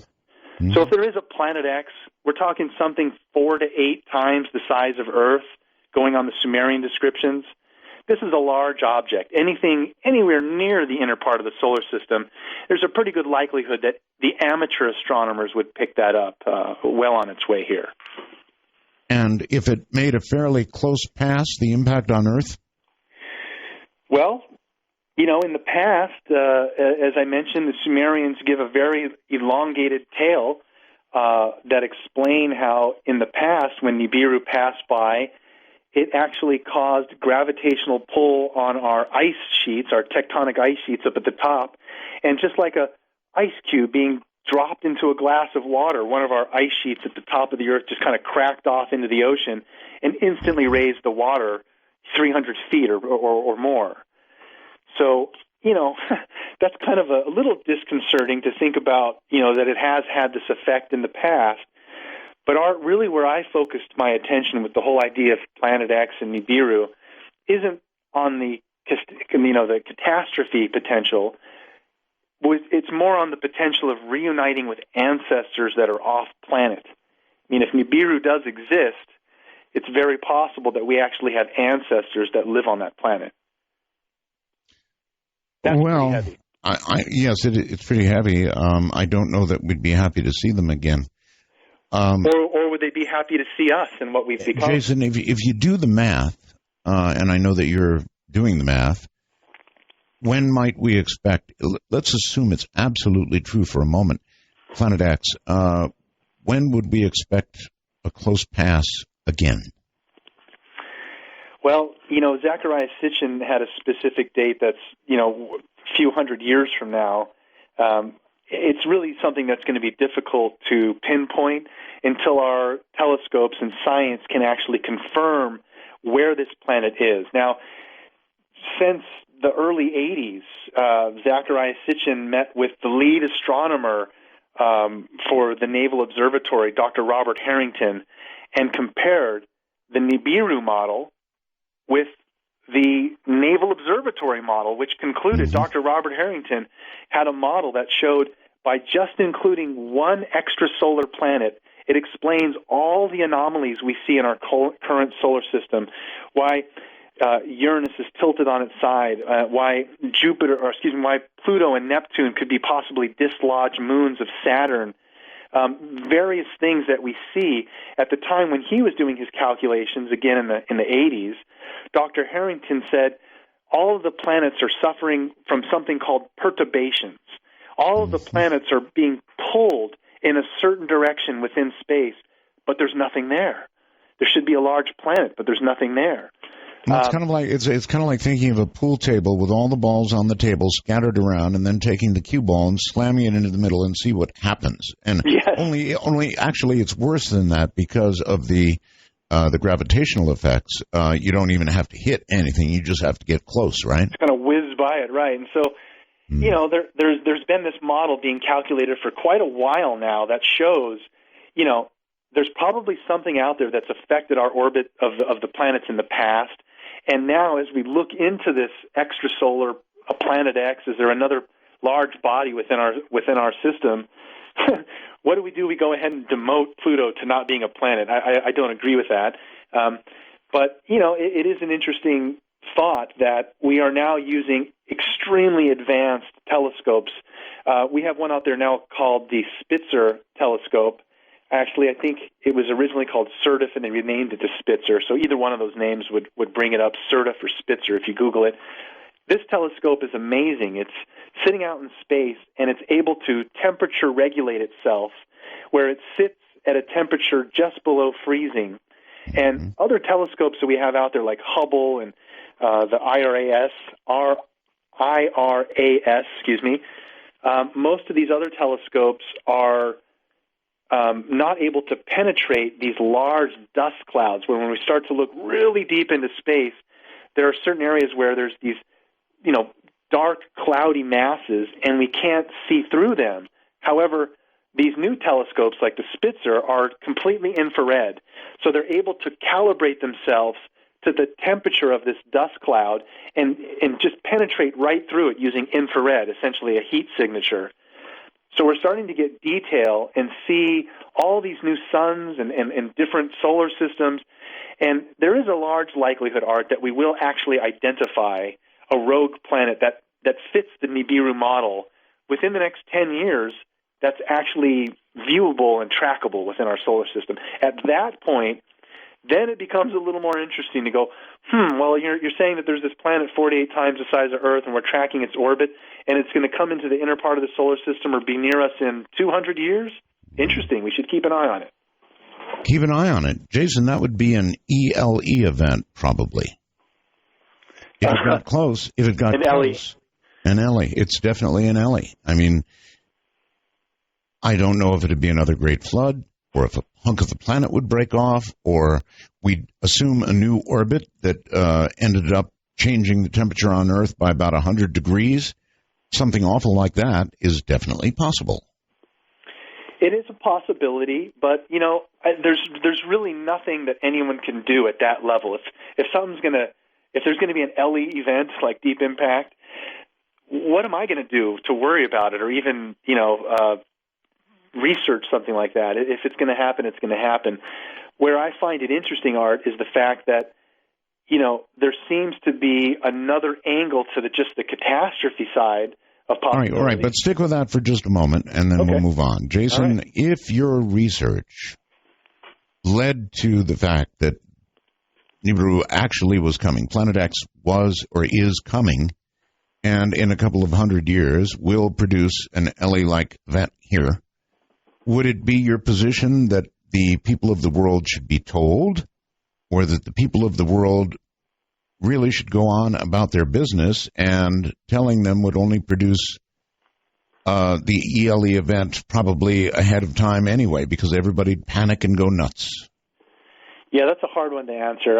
I think my personal opinion is I do think that the world has a right to know, and I do think that the powers that be financially, I don't mean the government, private equity, would take our race off planet. I know X Prize, Bronson, Bigelow. There are many people that are looking into, taking us into space. So I think in a couple 100 years, we're probably going to advance very quickly in that realm. But really, who knows? And Art, this really will go back to the topic of this lost cycle of time, in that there seems to be, again, which we're going to get into, a reason why we go into the dark ages, forget everything, and then go into this golden age and have this enlightenment. But it's very possible that there's another factor outside of just the cycle, which is catastrophic events. In the last time we were in the golden age, I calculate that there was also a cataclysmic event, meaning we're super advanced technologically and spiritually, and here comes a huge asteroid or something that wipes us all out and really makes us lose touch with this lost information. That could happen again. Well, Jason, maybe it's sort of a cosmic race. In other words, this planet comes by every however many years it is, and it's a race to see if we have become technologically advanced enough to do something about it and get humans elsewhere to continue the human race, as it were. And maybe we just haven't quite made, won the race just yet. But we're advancing very quickly now. We're going very quickly now, so you never know. We might make it this time. Well, ever since, some of these, like presidents, like Reagan, giving his speech in front of the UN, Yes. about, isn't there already an extraterrestrial presence? I think it's really interesting that, within our lifetime, hopefully some of this knowledge will become more prevalent, and there does seem to be some type of desensitizing. And I almost think, Art, that, it seems like Earth is the one on quarantine. If we look at, the idea of like a galactic federation, Star Wars, Star Trek, some conglomerate races collaborating, if they were to look at us and see us blowing each other up, expelling natural resources, why would they want to give us more technology when we're so unstable? It seems almost like we're being nudged to make these decisions for ourselves so that we can be welcomed to this galactic table, if you will. Yeah, I mean, we're essentially talking about a collision between one of the moons of Nibiru and our primitive Earth, and the intermingling of the waters from, Nibiru and its moon, as well as with Earth. And that's probably where we initially had life being seeded on our planet. The evolutionary process on Nibiru could have been taking place a lot longer. So it's very possible that the asteroid belt might actually contain other fragments of life that show a connection between Nibiru and Earth. Well, I think John was hoping that Planet X is no longer with us, that it is, that all that's left of it now is the asteroid belt. Right. Well, there was a very excellent researcher, Dr. Thomas Van Flandern, a good friend of mine that unfortunately passed away a little while ago, and he wrote a book called The Exploded Planet Hypothesis.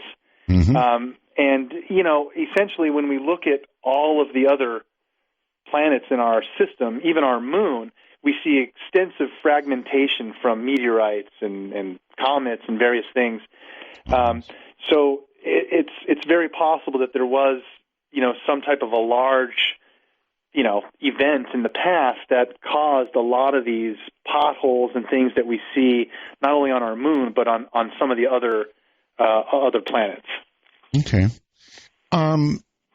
You have mentioned here something about a discovery that was made, something 2,000 years old, some kind of mechanism found in 1901 by divers. What was that? Yes, that's an excellent piece of technology that was found in, around 1901 off the coast of Antikythera, a small island near Greece there. And it's an interesting device because it's probably about 2,000 years old, and it's more complicated than a modern-day Swiss watch. It has somewhere between 35 and 70 different cogs and wheels, all intricately connected. And the Antikythera mechanism was used for two purposes. At least that's what we theorized. One was for as an astronomical device, so that as a person navigating on a ship, they could use this device to tune it to a certain point, to a certain star, as an example, and it would help them navigate the seas.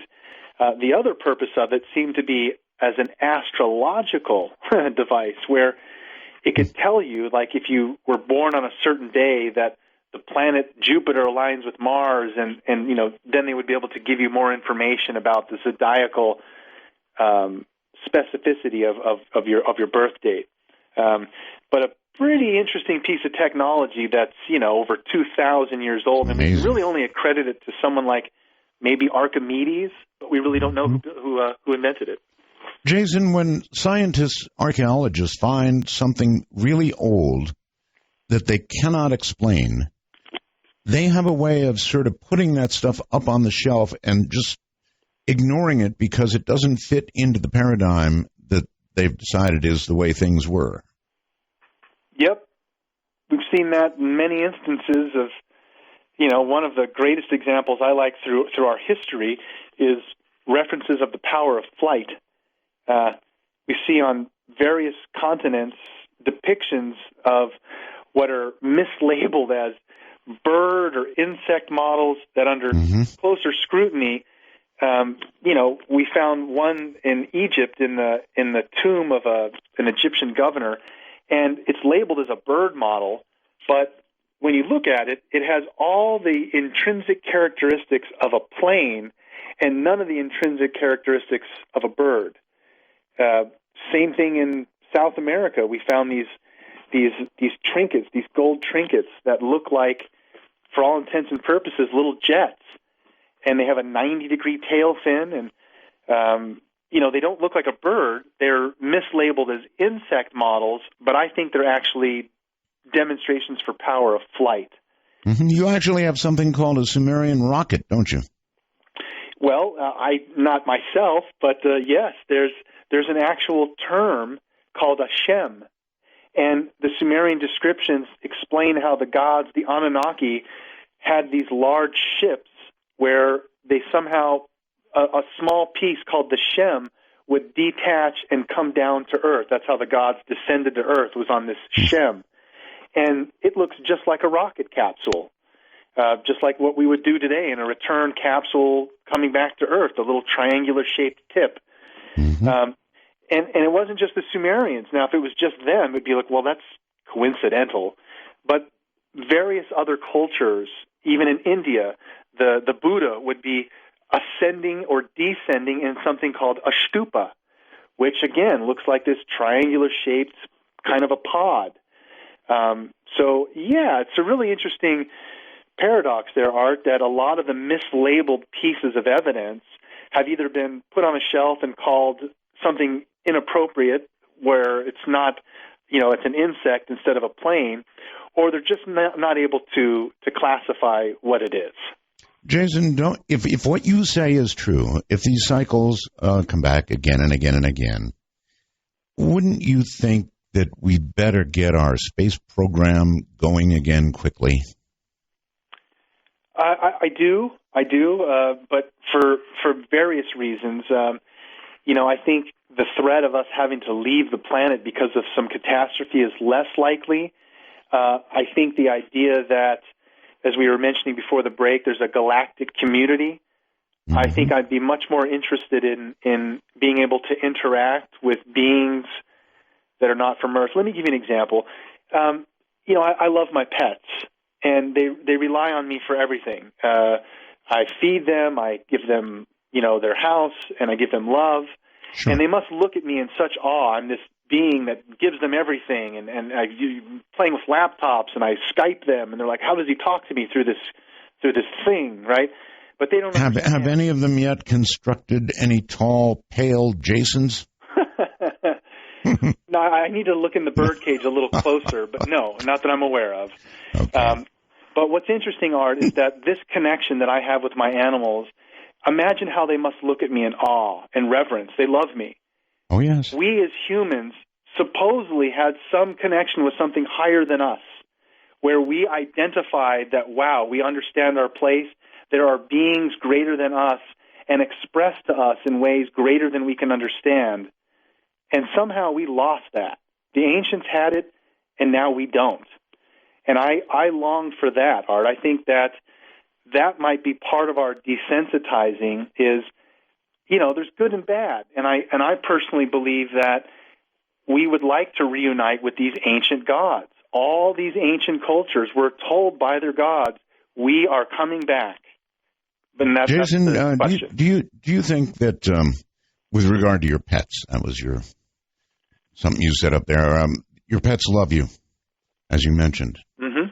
Do you think they love you enough that if you died and you were no longer feeding them, they wouldn't eat you?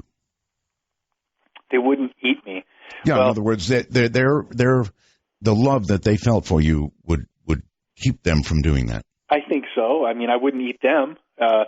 I jokingly call my birds, sometimes they smell like little chicken McNuggets, but I never eat them, I love them. And we see this in interesting relationships with animals here on Earth, where a goat and a mountain lion are friends, or a bear and a dog. That's or, true. People who have had like actual lions as pets, then release them into the wild, come back 4 years later, and the lion runs out of the crowd and tackles the owner, remembering the bond, No, all of that is true. Nevertheless, I think that if they were starving, Jason, they'd chow down. Well, I love them that much, Art, that if I'm dead and they need to feast on me, then hey, no problem, right? Okay. I guess that's how it is. Well, all of this is really fascinating, and there are so many people that believe this, Jason, and they believe it to the degree that they think it's about to happen again, that the cycle is about to commence. Well, let's get back on this topic of the cycle, because it's a really close thing to me that it's very esoteric to convey, but I think is immensely important for your audience to grasp, especially people who are interested in the idea of a Nibiru and a Planet X. A couple of breaks ago, we started to talk about that there's 3 cycles of Earth, astronomical cycles. The first 2 we're aware of, and the third is a kicker. So the first one is we're spinning on our axis. This simple astronomical cycle of us spinning on our axis causes day and night. Now, we don't think about it, but when it gets dark, you lose consciousness and go to sleep because of an astronomical cycle, meaning that spin of day and night changing affects us. Cycle number 2 is we're going around the sun. And as we go around the sun, seasons change, winter, spring, summer, fall, animals migrate. There's a lot of things that happen simply because of us going around the sun. Well, there's a third cycle. All the ancients say that there's also another larger cycle, And we track it currently by calling it the precession of the equinox. Mm-hmm. And this cycle lasts 24,000 years. Lot larger. Yeah. But all the ancient cultures, like the Mayans, had these intricate calendars that were tracking this large cycle of time. And they very, very clearly said that just like the first two, this third cycle has an effect on humanity.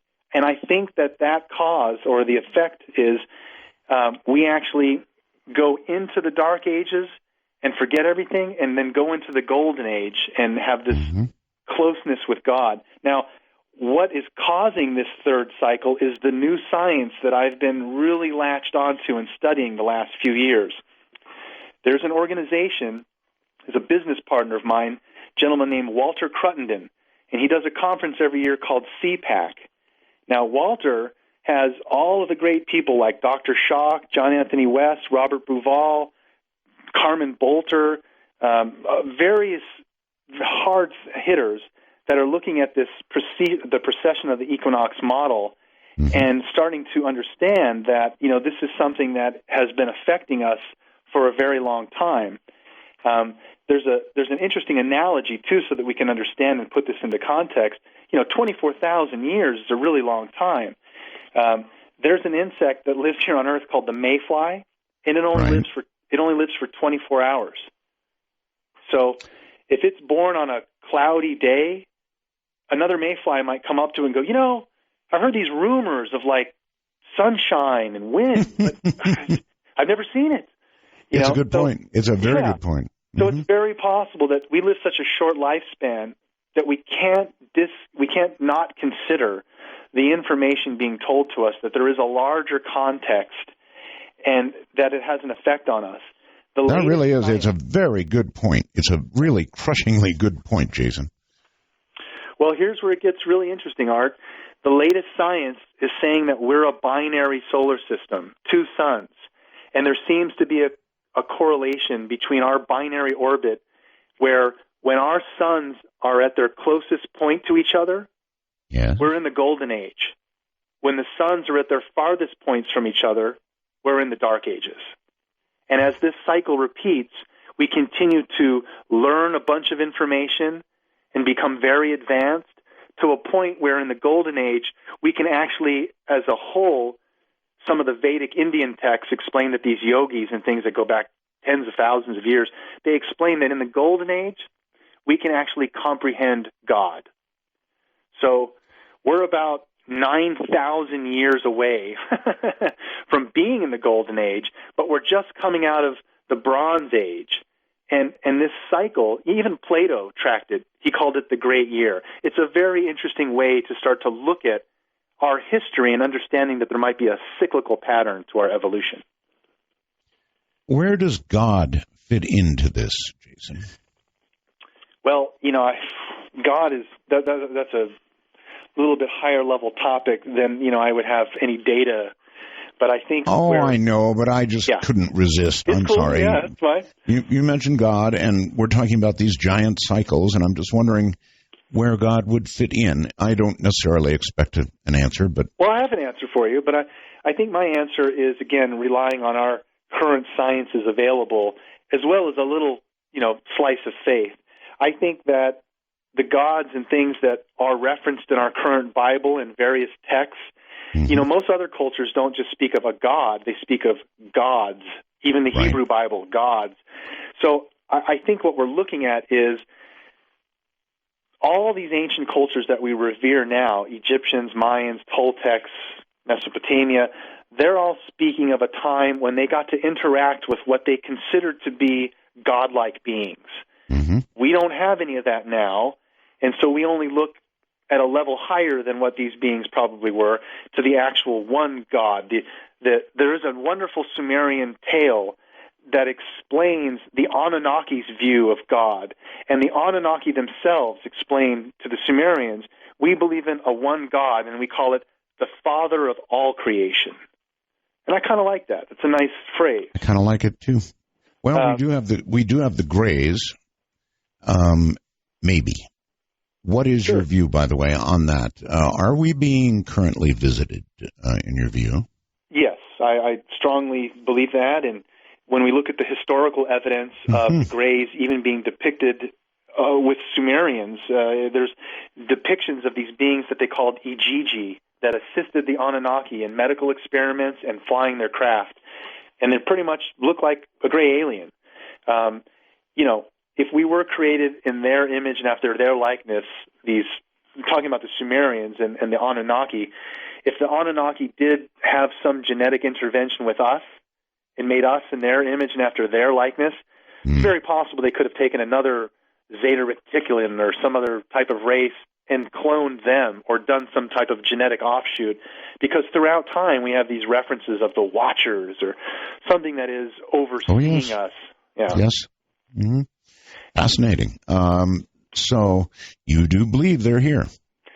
Well, as I mentioned, Art, I feel more inclined to talk about this stuff with you than most hosts, but I don't ever really mention these other things on a lecture, but because I stick to the ancient stuff. But I'm very intimate as far as friendships with people like Dr. Lear, Steve Neal, Whitley Strieber. Not so well, but well enough that we've been through things, and I have been aware of people who have these circumstances in their life, whether it be alien abduction or removing implants or studying this phenomenon firsthand. Without a doubt, there is something happening now, and there has been for a long time. But as I mentioned, it's a little bit more difficult to get into some of these current topics without, there is a Well, I guess it's reasonable to ask. I mean, do you think that they're monitoring their work? Sure. And that's the angle I kind of take, is that I definitely think that if the Anunnaki, from that hypothesis, did create us, then why wouldn't they also have, let's call it, a worker race that's helping them with their grand medical experiment? Every time someone's abducted, it has to do with reproductive fluids or genetic information, producing offspring and things that, it's all kind of in alignment with if they are helping the Anunnaki, that's all they kind of do is kind of check up on us and relay information, because they don't really show any emotions like the ancient gods did. Mm-hmm. All right, Jason, what I would like to do is this. I would like to tell my board op back in D.C. to go ahead and open up the phone lines right now. Great. We're not going to take calls just yet, but we are going to take calls, and I'll even take Skype calls for Jason Martell. This is all really, truly fascinating stuff, and I'd like an opportunity for you to be able to ask questions. Thank you. We have a phone number. It's a cool one. 855-REAL-UFO or 855-732-5836. And we'll begin taking questions from the audience after the break. Anything else that you really feel is important to get in before we do that? Well, as we progress in the show, I definitely want to come back to this topic of a binary orbit and explain some of the current research being done by the Binary Research Institute to start to look for evidence that we are actually in a binary orbit. And with two suns, right? Correct. Binary meaning two suns. Right. So should there not very soon now be some technological way to confirm that? Yes. All of our space satellites, all of our advances in being able to do extrasolar detection, we're putting a lot of focus on the star system Sirius, which is actually Sirius A and B. It's two suns. But it's very likely that there are planets orbiting those suns, and many of these ancient cultures here on Earth, like the Dogons in Africa, no connection to technology, no telescopes, accurately cite that as where the gods are coming from. Mm-hmm. There was something that I wanted to ask you about. After the continents moved, what evidence is there that all those thousands of years ago there was movement from continent to continent? Well, as far as trade routes and such, we have two ways to answer that. First, we have ancient maps that some of these go back into the 1400s all the way up into the 1800s, where there's again no conveyance of craft like a glider or a hot air balloon, and we have accurate topography of the North and South Pole. which means the landmass is accurately defined underneath a mile-thick ice.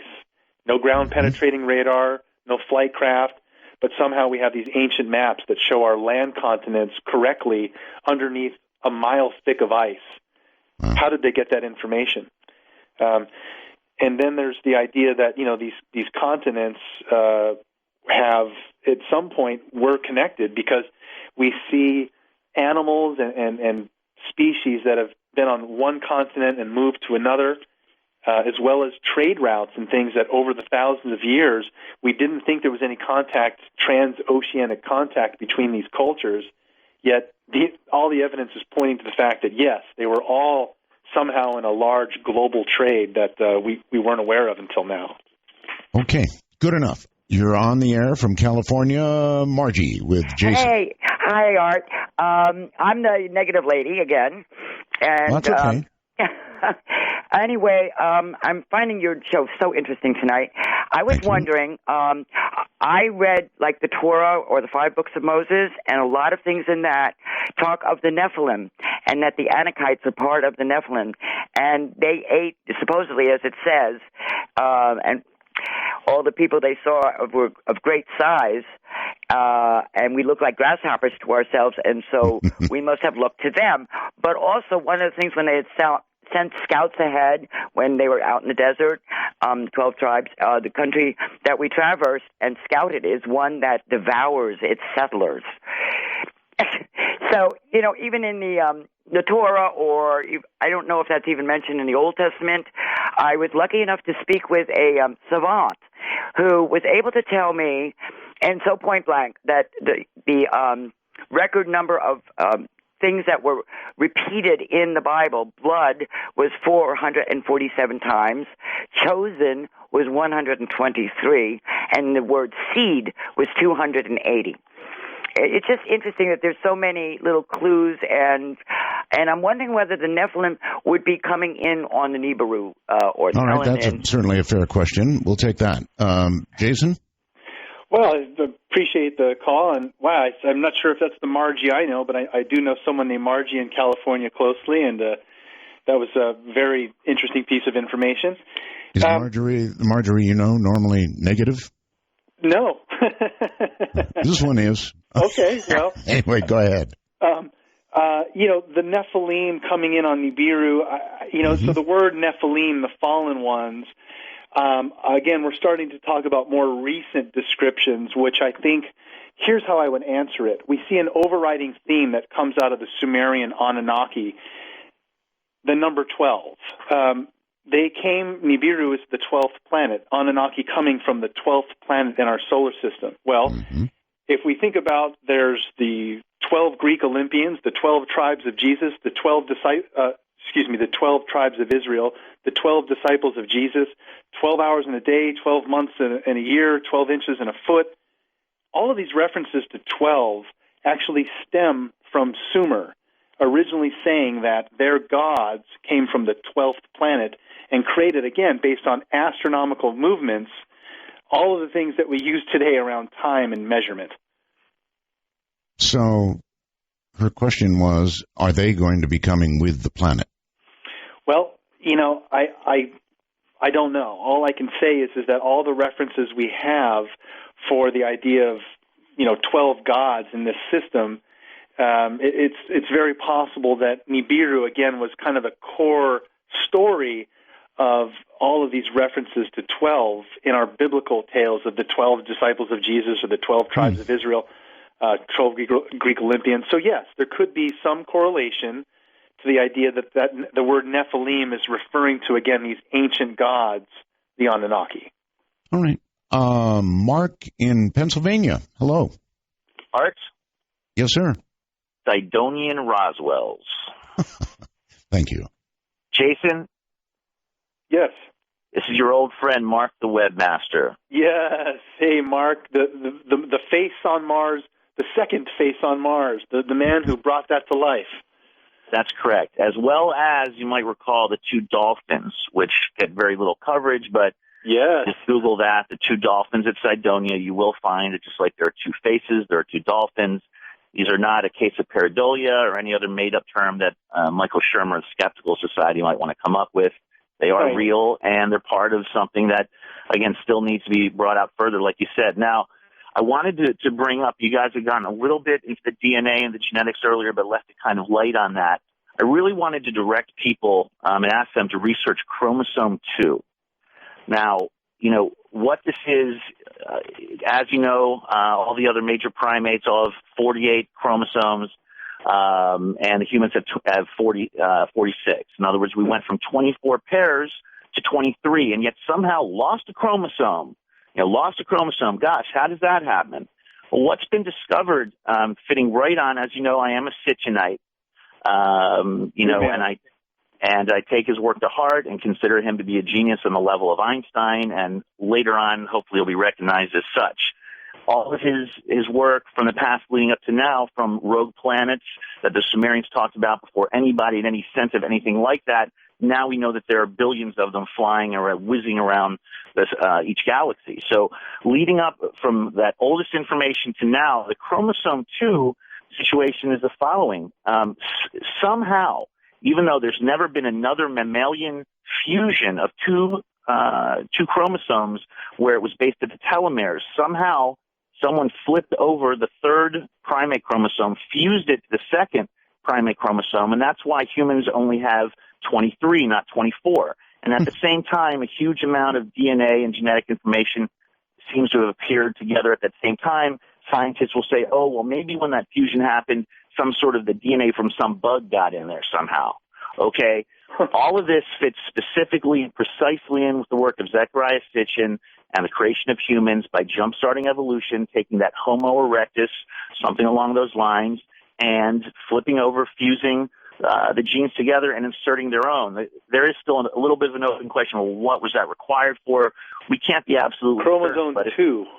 Chromosome 2, and if everybody just dives into that further, I think all of our answers ultimately. I one time was riding on the subway through Bethesda, Maryland, and I happened to see a gaggle of about 20 of these guys working from the NIH and the genetics department, and I questioned them about this, and they went stone-faced when I confronted them with it. So, again, there's a lot of questions still out there, but I think all of Sitchin's work will ultimately be recognized as correct, on the large, the overall value of it. And chromosome 2, I think, is where we're all going to be able to find out exactly what went on when humans were created. And, again, this goes back to the lady earlier that was talking about the Torah and what have you. The Sumerian creation tablets are a much more detailed version of the book of Genesis, the first book of the Torah, the first scroll. Correct. You can see, like you referenced before, MJ12. I actually don't take that as a joke. I actually personally think that was sort of a little bit of a tongue. Who knows? Yeah.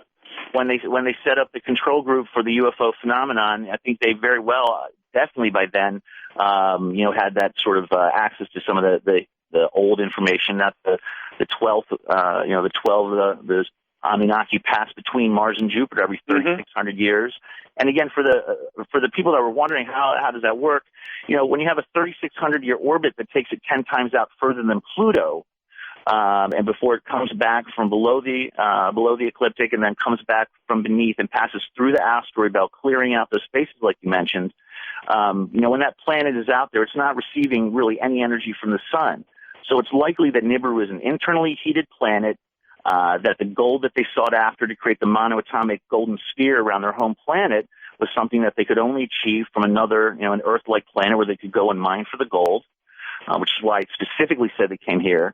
And that's why they then ultimately, after there was the mutiny, and then Harsag and her half-brothers Enlil and Enki, dealing with this mutiny, decided to jumpstart evolution. And that's why they created the easily hypnotizable, gold-lusting after slave worker that we appear to have been, and ultimately both a worker/worshiper, which is why we brought the burnt offerings of the Hebrew Bible. That's just bringing cooked food to the Anunnaki beings, which, by the way... All right, caller, we're kind of short on time, so...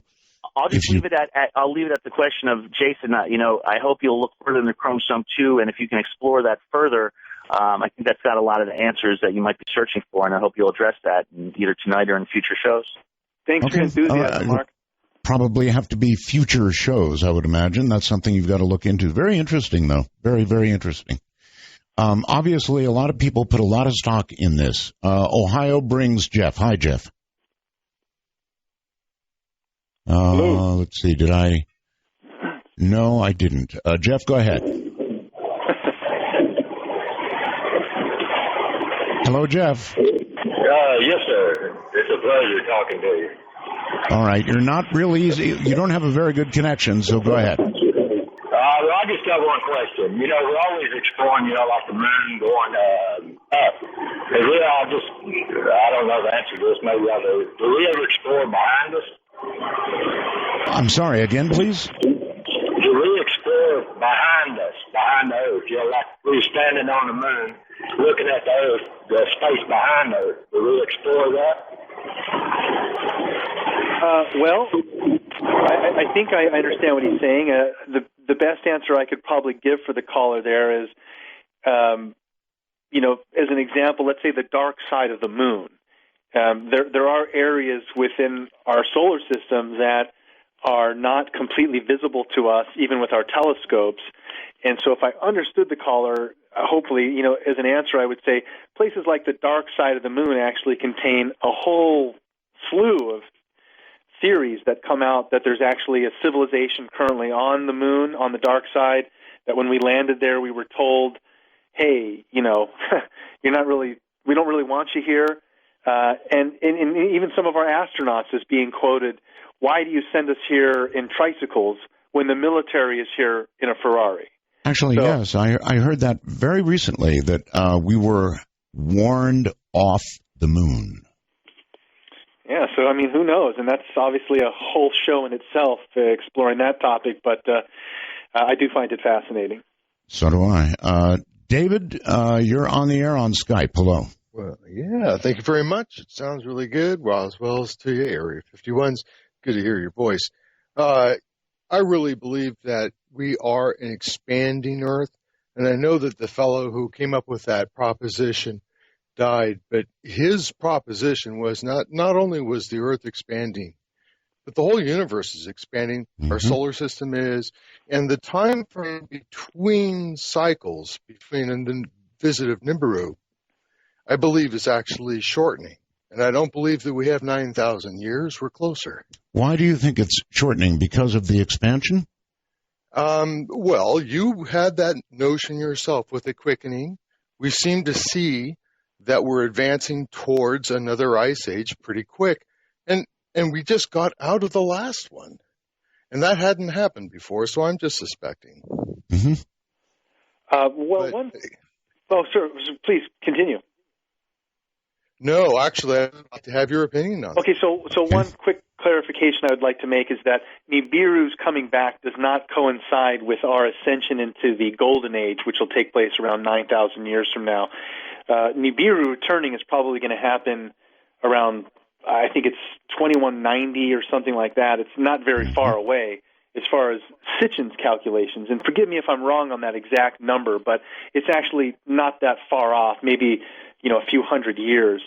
But what's going to happen when this planet passes by us next, that would be hard to speculate on. Okay. Louisiana and John. Hi, John. Hi, Art. Hello? Yes, go ahead. Yeah, hi. Recent listener, first-time caller, really enjoy your show.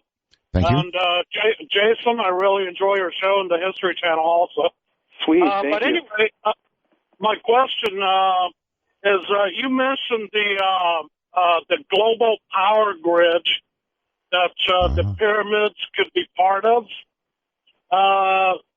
and the Mayan, Incan, Egyptian pyramids may have been part of. Now, has anyone ever drawn lines between all these locations to see if any kind of pattern emerges? And could there be other places that haven't been found yet? Let's say, for example, could the Bermuda Triangle be kind of a focal point for that power grid? Okay. Well, it's a great question. Answer it like this. The geodetic sites like Stonehenge and Giza. Giza is actually on the exact center point of our landmass. And so many of these other sites, again, are at specific geodetic locations where it is possible that there was some type of an energy or something that they were utilizing, a world energy grid, to tap into this type of power. He asked about lines, whether... Right. The other thing to at least say there is that there is a term called ley lines, and it seems that, yes, many of these megalithic sites do fall on these ley lines, these energy, signatures that, again, we don't really understand how this functions or if there's enough energy now even to detect it. But the theory is that at some point in our past, these were all charged sites that somehow transferred energy between them. Boy, it really sounds like a lot of what you're saying is falling in line with some of what Richard Hoagland talks about when he talks about when he talks about everything, actually. A lot of what you're saying fits. 3.14, I know. Well, it does. Let's see. Texas brings John. Hi, John. Hello, Art. The Sirius is really cool. I just stopped the broadcast so I can listen to myself later. Speaking of chromosomes, my question is, are we still slaves? I mean, I guess the Anunnaki came here and enslaved us, or one of the brothers apparently enslaved us. Nothing but a bunch of gold diggers. Right. And so I saw with a friend a UFO when I was young, and that wasn't a problem.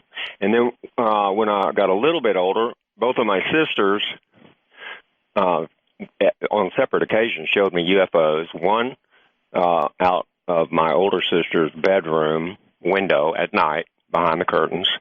They were flying around the house, and I said, "What are they here for? Or what are they doing?" She said, "Well, they're here to protect us." The next one was my younger sister out of my bedroom window at night. And this relates. How does this relate to Jason's? Well, okay, it has to do with slavery. Okay, speaking of chromosomes, because nothing happened to me, and how did my sisters know to point out these UFOs?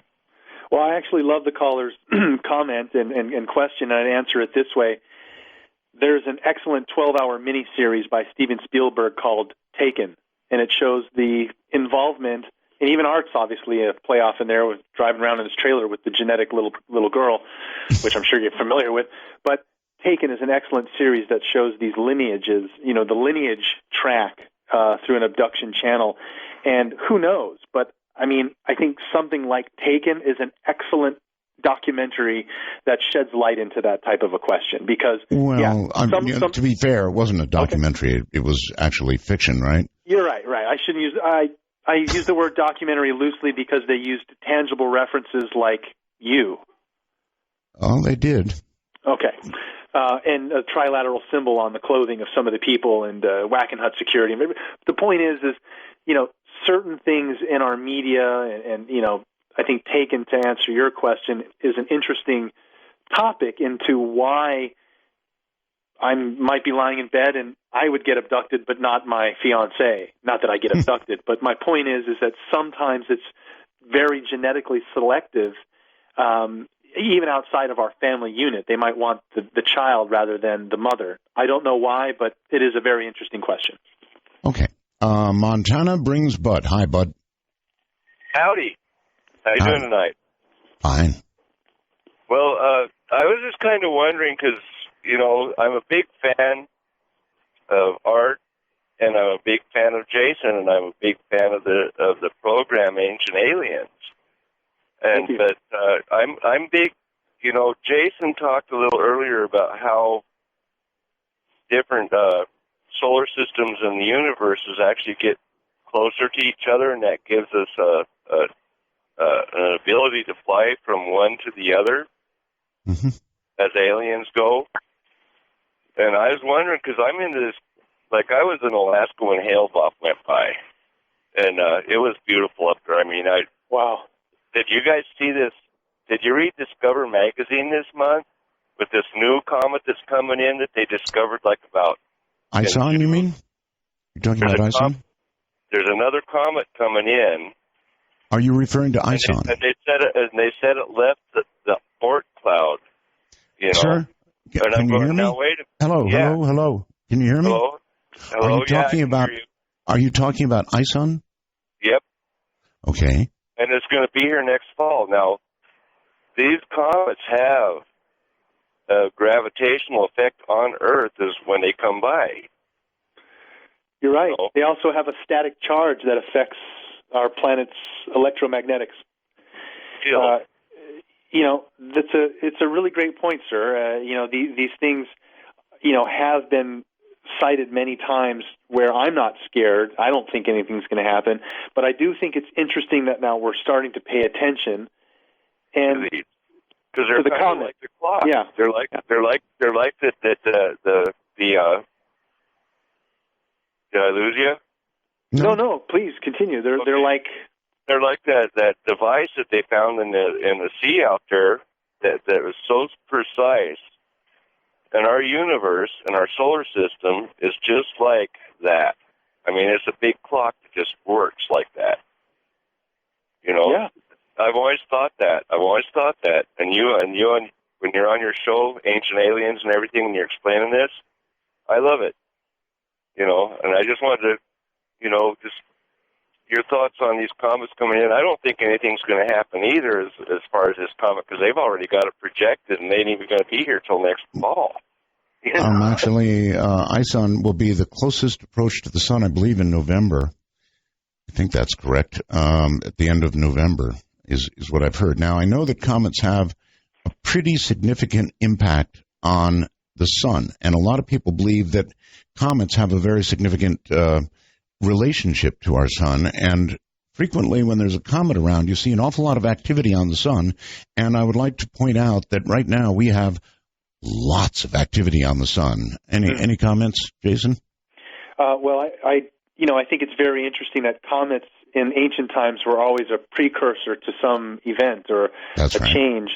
And, there's also the idea that any large body moving through our solar system, whether it be a planet X or anything, those gravitational forces are at effect, so that there could be debris following any large object. So that, if we were to start seeing an inflection of a lot of comets, maybe that's a precursor to something else, headed this way. California and Mike, hi. Hello, Art Bill. It's been a long time since I've heard you. Last time I was listening to you were on FM. You could probably tell me how many years ago that was, but I just recently got a vehicle with satellite radio and rediscovered you and been listening tonight. And, Jason, I've got a big question for you in regards to biblical prophecy. Okay. The accuracy of past biblical prophecy leading up to today and the way the world is today, and Revelation and its future biblical prophecy, seems to me like somebody would have had to have an ability to travel through time to be as accurate as the Bible is and has been. I'm a born-again Christian, and I definitely believe that God created everything, the heavens and the earth, and that He is outside of time.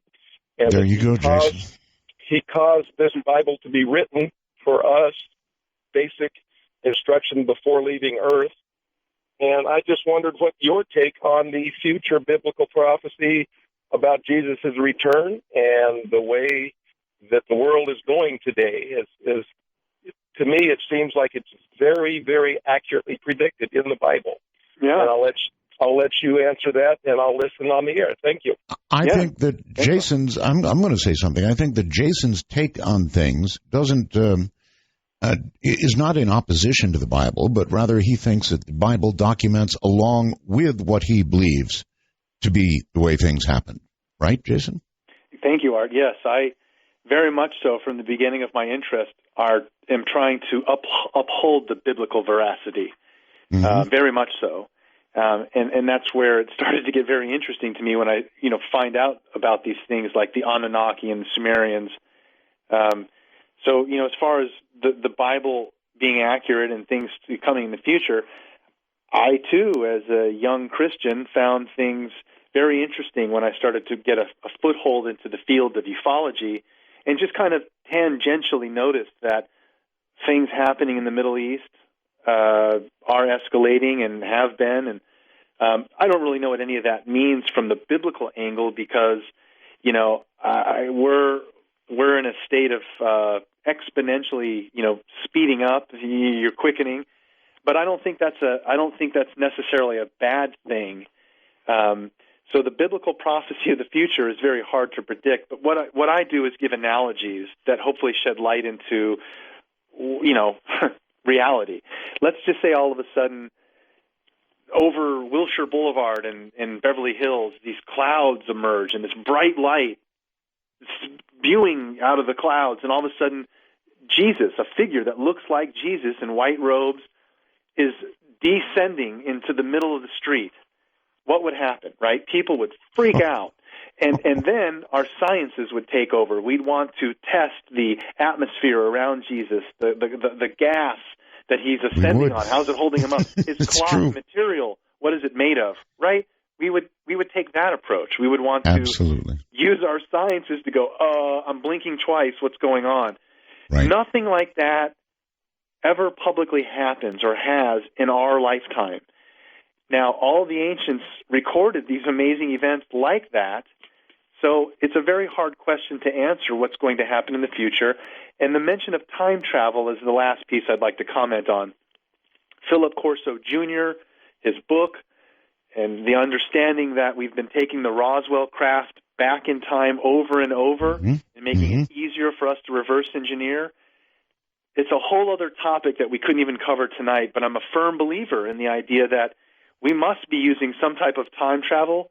There's never been an alien invasion. There's never been a nuclear weapon detonated.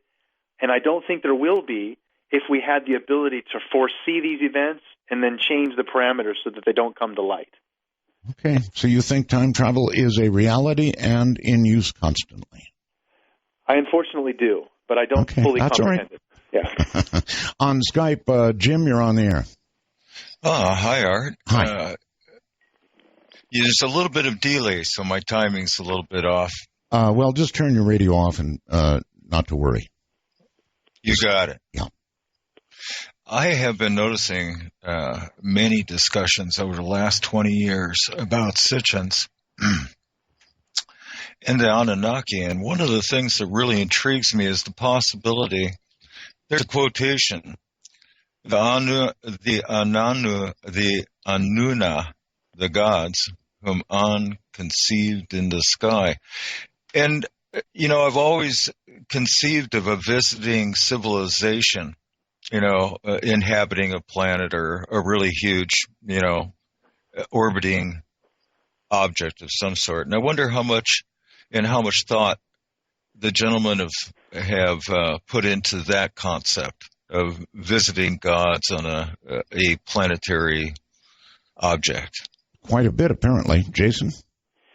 Right. Well, if I understood the question, the idea that we've had gods visiting us and they're coming from, a spaceship / planet. Nibiru has been in question for ever since the idea that there is a Nibiru, a planet that we potentially have ancient gods that live on. Is Nibiru a spaceship? Is it a planet? All the evidence points to the fact that it's an actual planet based on the descriptions by the Anunnaki given directly to a human being and written down. The Nibiru is a very mountainous planet. It has very high mountain peaks and very low oceans. How do we know this?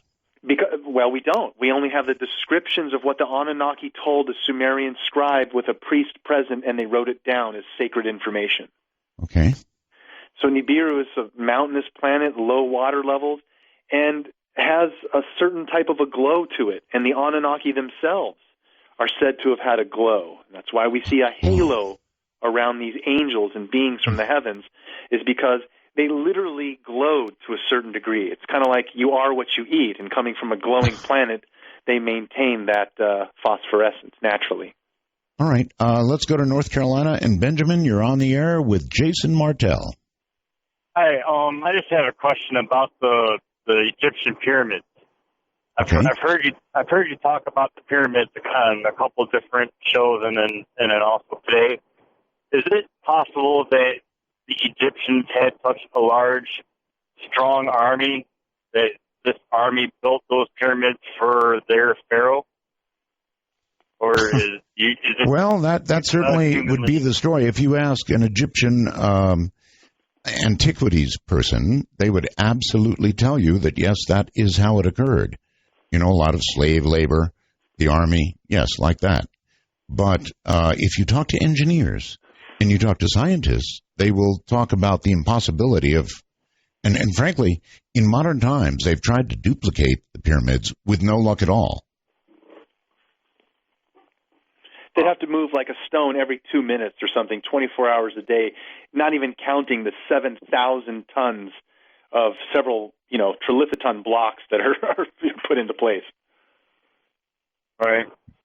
Does that help you? I guess. I've been kind of curious to know how the Egyptian pyramids were put there also. Yeah, so are we. Thank you very much. Your best guess, Jason, about how the pyramids got there? My best guess is that there was a lost culture here that could have been human or a hybrid. It's a reference to those beings I mentioned earlier that we see at Bada Valley in Indonesia, or the Moai Heads in Rapa Nui, or the beings depicted at Göbekli Tepe. Right. These slender beings with the arms folded at the waist. It seems to be that there is a lost race or civilization that they were the ones that were doing all the vitrification of stone and building all these monuments accurately and perfectly. And then all the cultures that we now know of have retained that information as best they could. All right, to Canada, way up north, and Doug. Hi, Doug. Hello, Doug. Hey, how you doing tonight? Okay. Hey, Art. Hey, James. How you doing? The question I had was, how come mostly, I'm not sure, but Caucasians all have 2 chromosomes less than the Aboriginals over in Australia? Boy, I'd unfortunately have to bow out on that question, and would just be giving you, information that I couldn't exactly relate to that exact question. So, okay, because that was my question. I just want to know because I was reading on the internet that the Aboriginals have 2 more chromosomes than the Caucasians.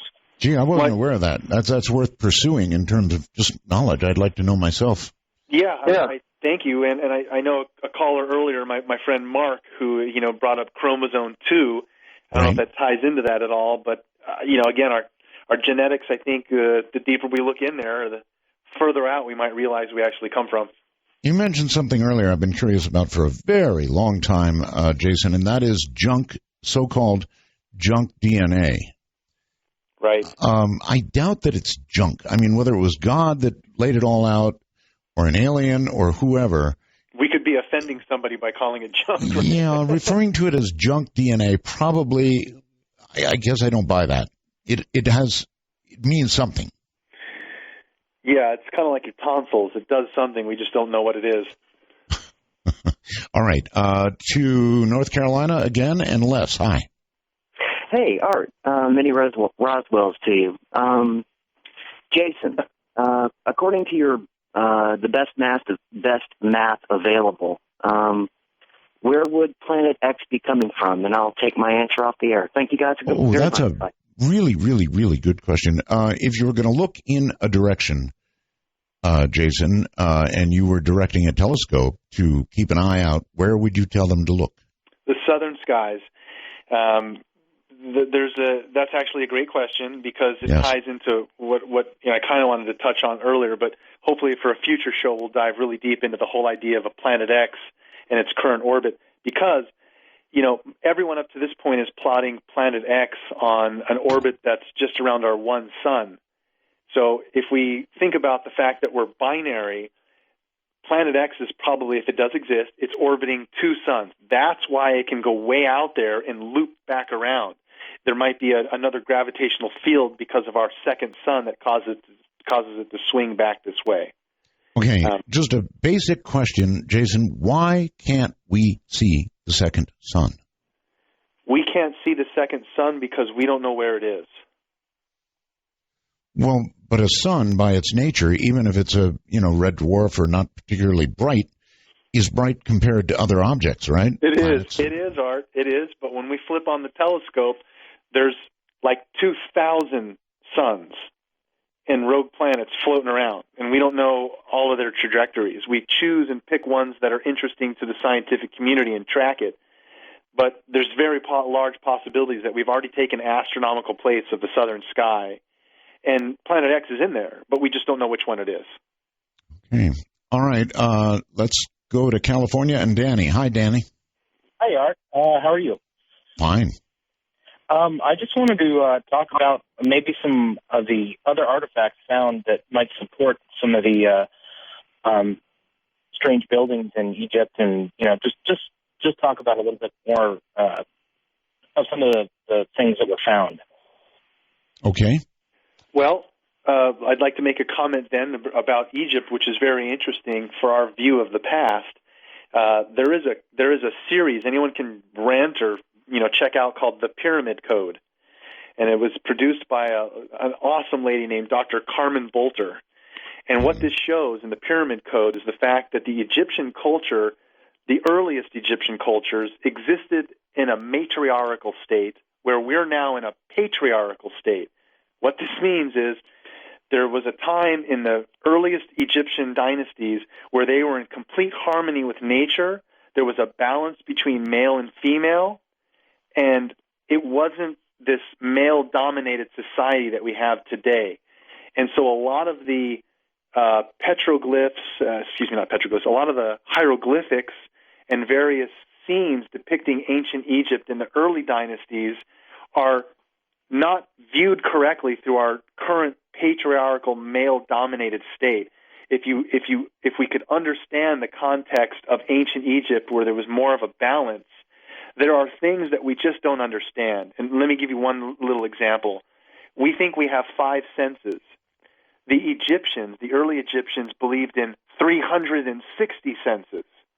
And somehow the pineal gland and various other glands within us are like muscles. And over thousands or maybe just hundreds of years, we've not exercised those muscles, and they've shrunk down to 5 senses. But it appears the ancient Egyptians could literally stand in front of you and just size you up and know things about you far beyond what we understand today. Okay. To Canada and Dave. Hi, Dave. Many Roswell's, Art. Hi. Hi. I was sort of wondering, Jason sort of mentioned, I guess he sort of already answered the question in a way, but, like you see these representations of like space shuttle-looking things and airplanes, and then you have the astronauts, with the helmets almost looking. That, rockets, light bulbs, lots of stuff, yeah. Yeah. So I don't want to start another show. Well, actually, that'd be great, but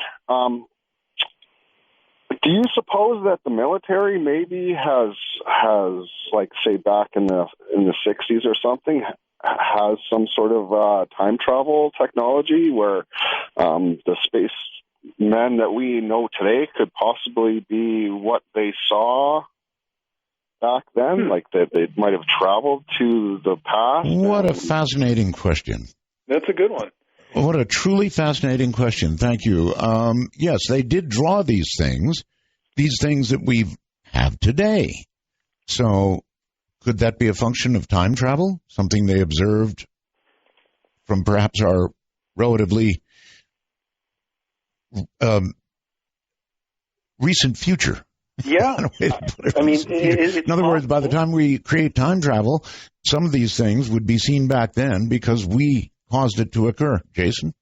Well, a lot of the theories, too, around some of the descriptions of, the Greys, as an example, it's some people hypothesize that on our evolutionary track of going into space, we'd use less of our limbs and more of our cerebral, and so we might actually evolve into a state of looking like a Grey. And so that's why they're coming back and messing with us, is because that's us in the future, just thousands and thousands of years evolved into a space race.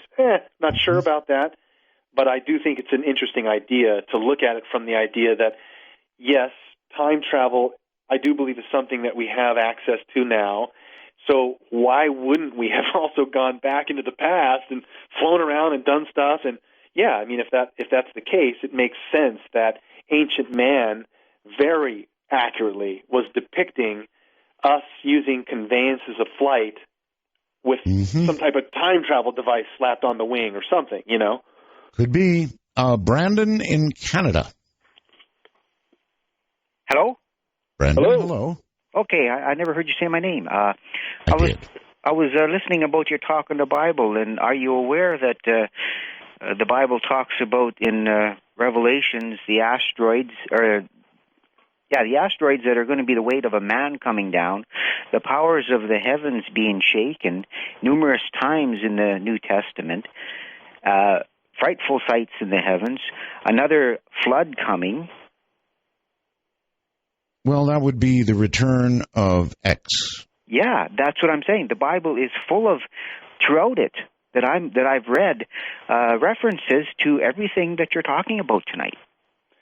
Right. Well, you know, the book of Revelations, wormwood, Armageddon, there are various biblical terms that, yes, seem to tie into other cultures and even earlier versions of the tale.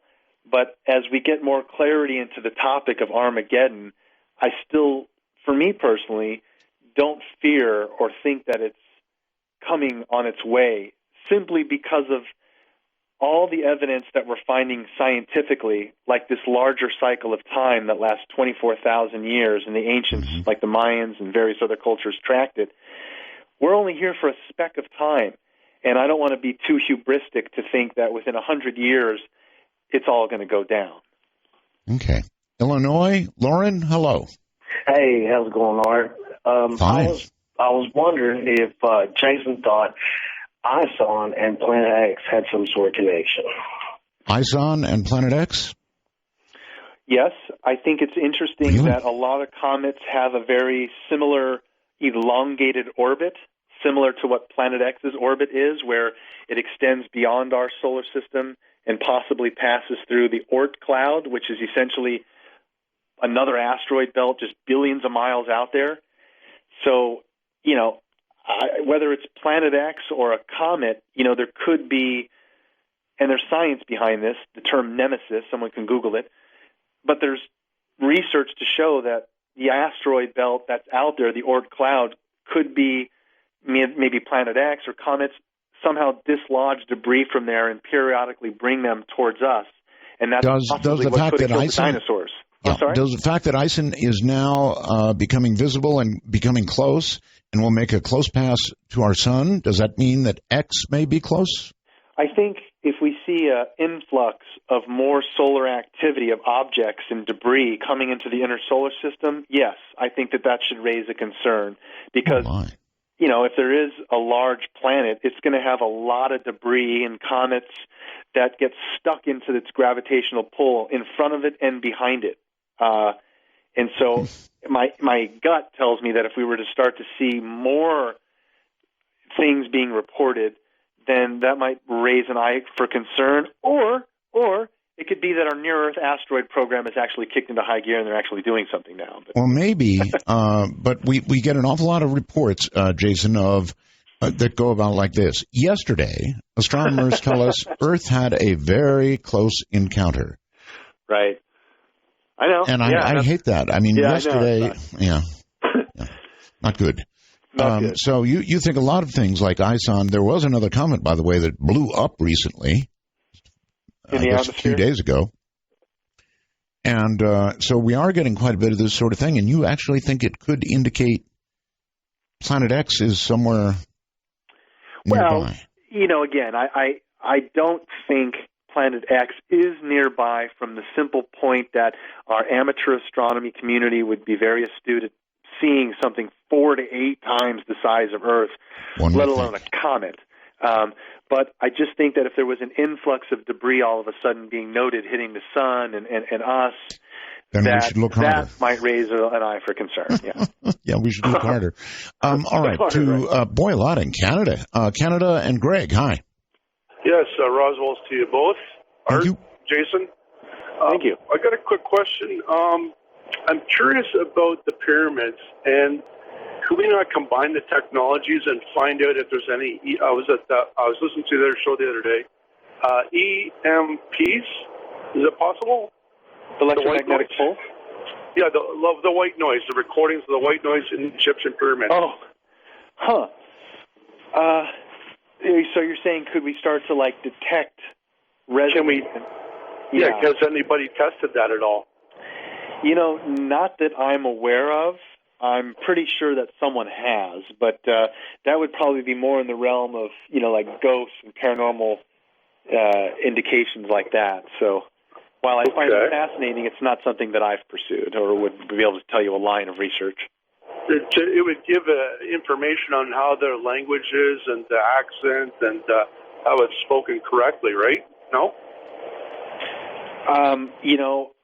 Again, we're talking about trying to detect dead people talking in these ancient sites.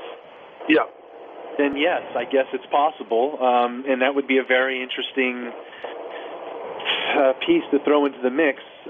Unfortunately, what would be really interesting, Jason? Yeah? It would be interesting for some of these people who do EVPs to go to some of the kind of sites that we're talking about right now. Exactly. I think that's exactly what the caller is saying, and that is, it's a cool idea.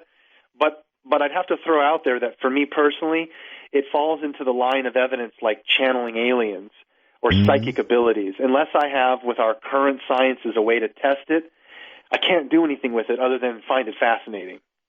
Giga Roswell's Art. Thank you. Okay. I want to ask Jason, the two civilizations that I never hear ever visited by aliens are Greece and Rome. It seems always the non-European, non-Caucasian civilizations that got visited by the aliens and needed their help. And not the Greeks and Romans, even though their architecture is massively more advanced than anything the Egyptians or the Aztecs had, and they had things like the arch, which are massively more advanced than the pyramids. Great question. And, actually, there is a lot of influence in the Greco-Roman era, but what we see it through is mainly through art. Even in the Renaissance age, we see various depictions of UFOs and flying shields and things that are put into the artwork. And really, when we talk about Greek and Roman mythologies, it's always around 12 gods, which is exactly what the Sumerians talked about, their 12 gods, the gods coming from this 12th planet, and a whole systematical breakdown of time and measurement of 12 hours in a day, 12 inches in a foot, 12 in a dozen, the 12 zodiacal houses of the zodiac, breakdown of the heavens.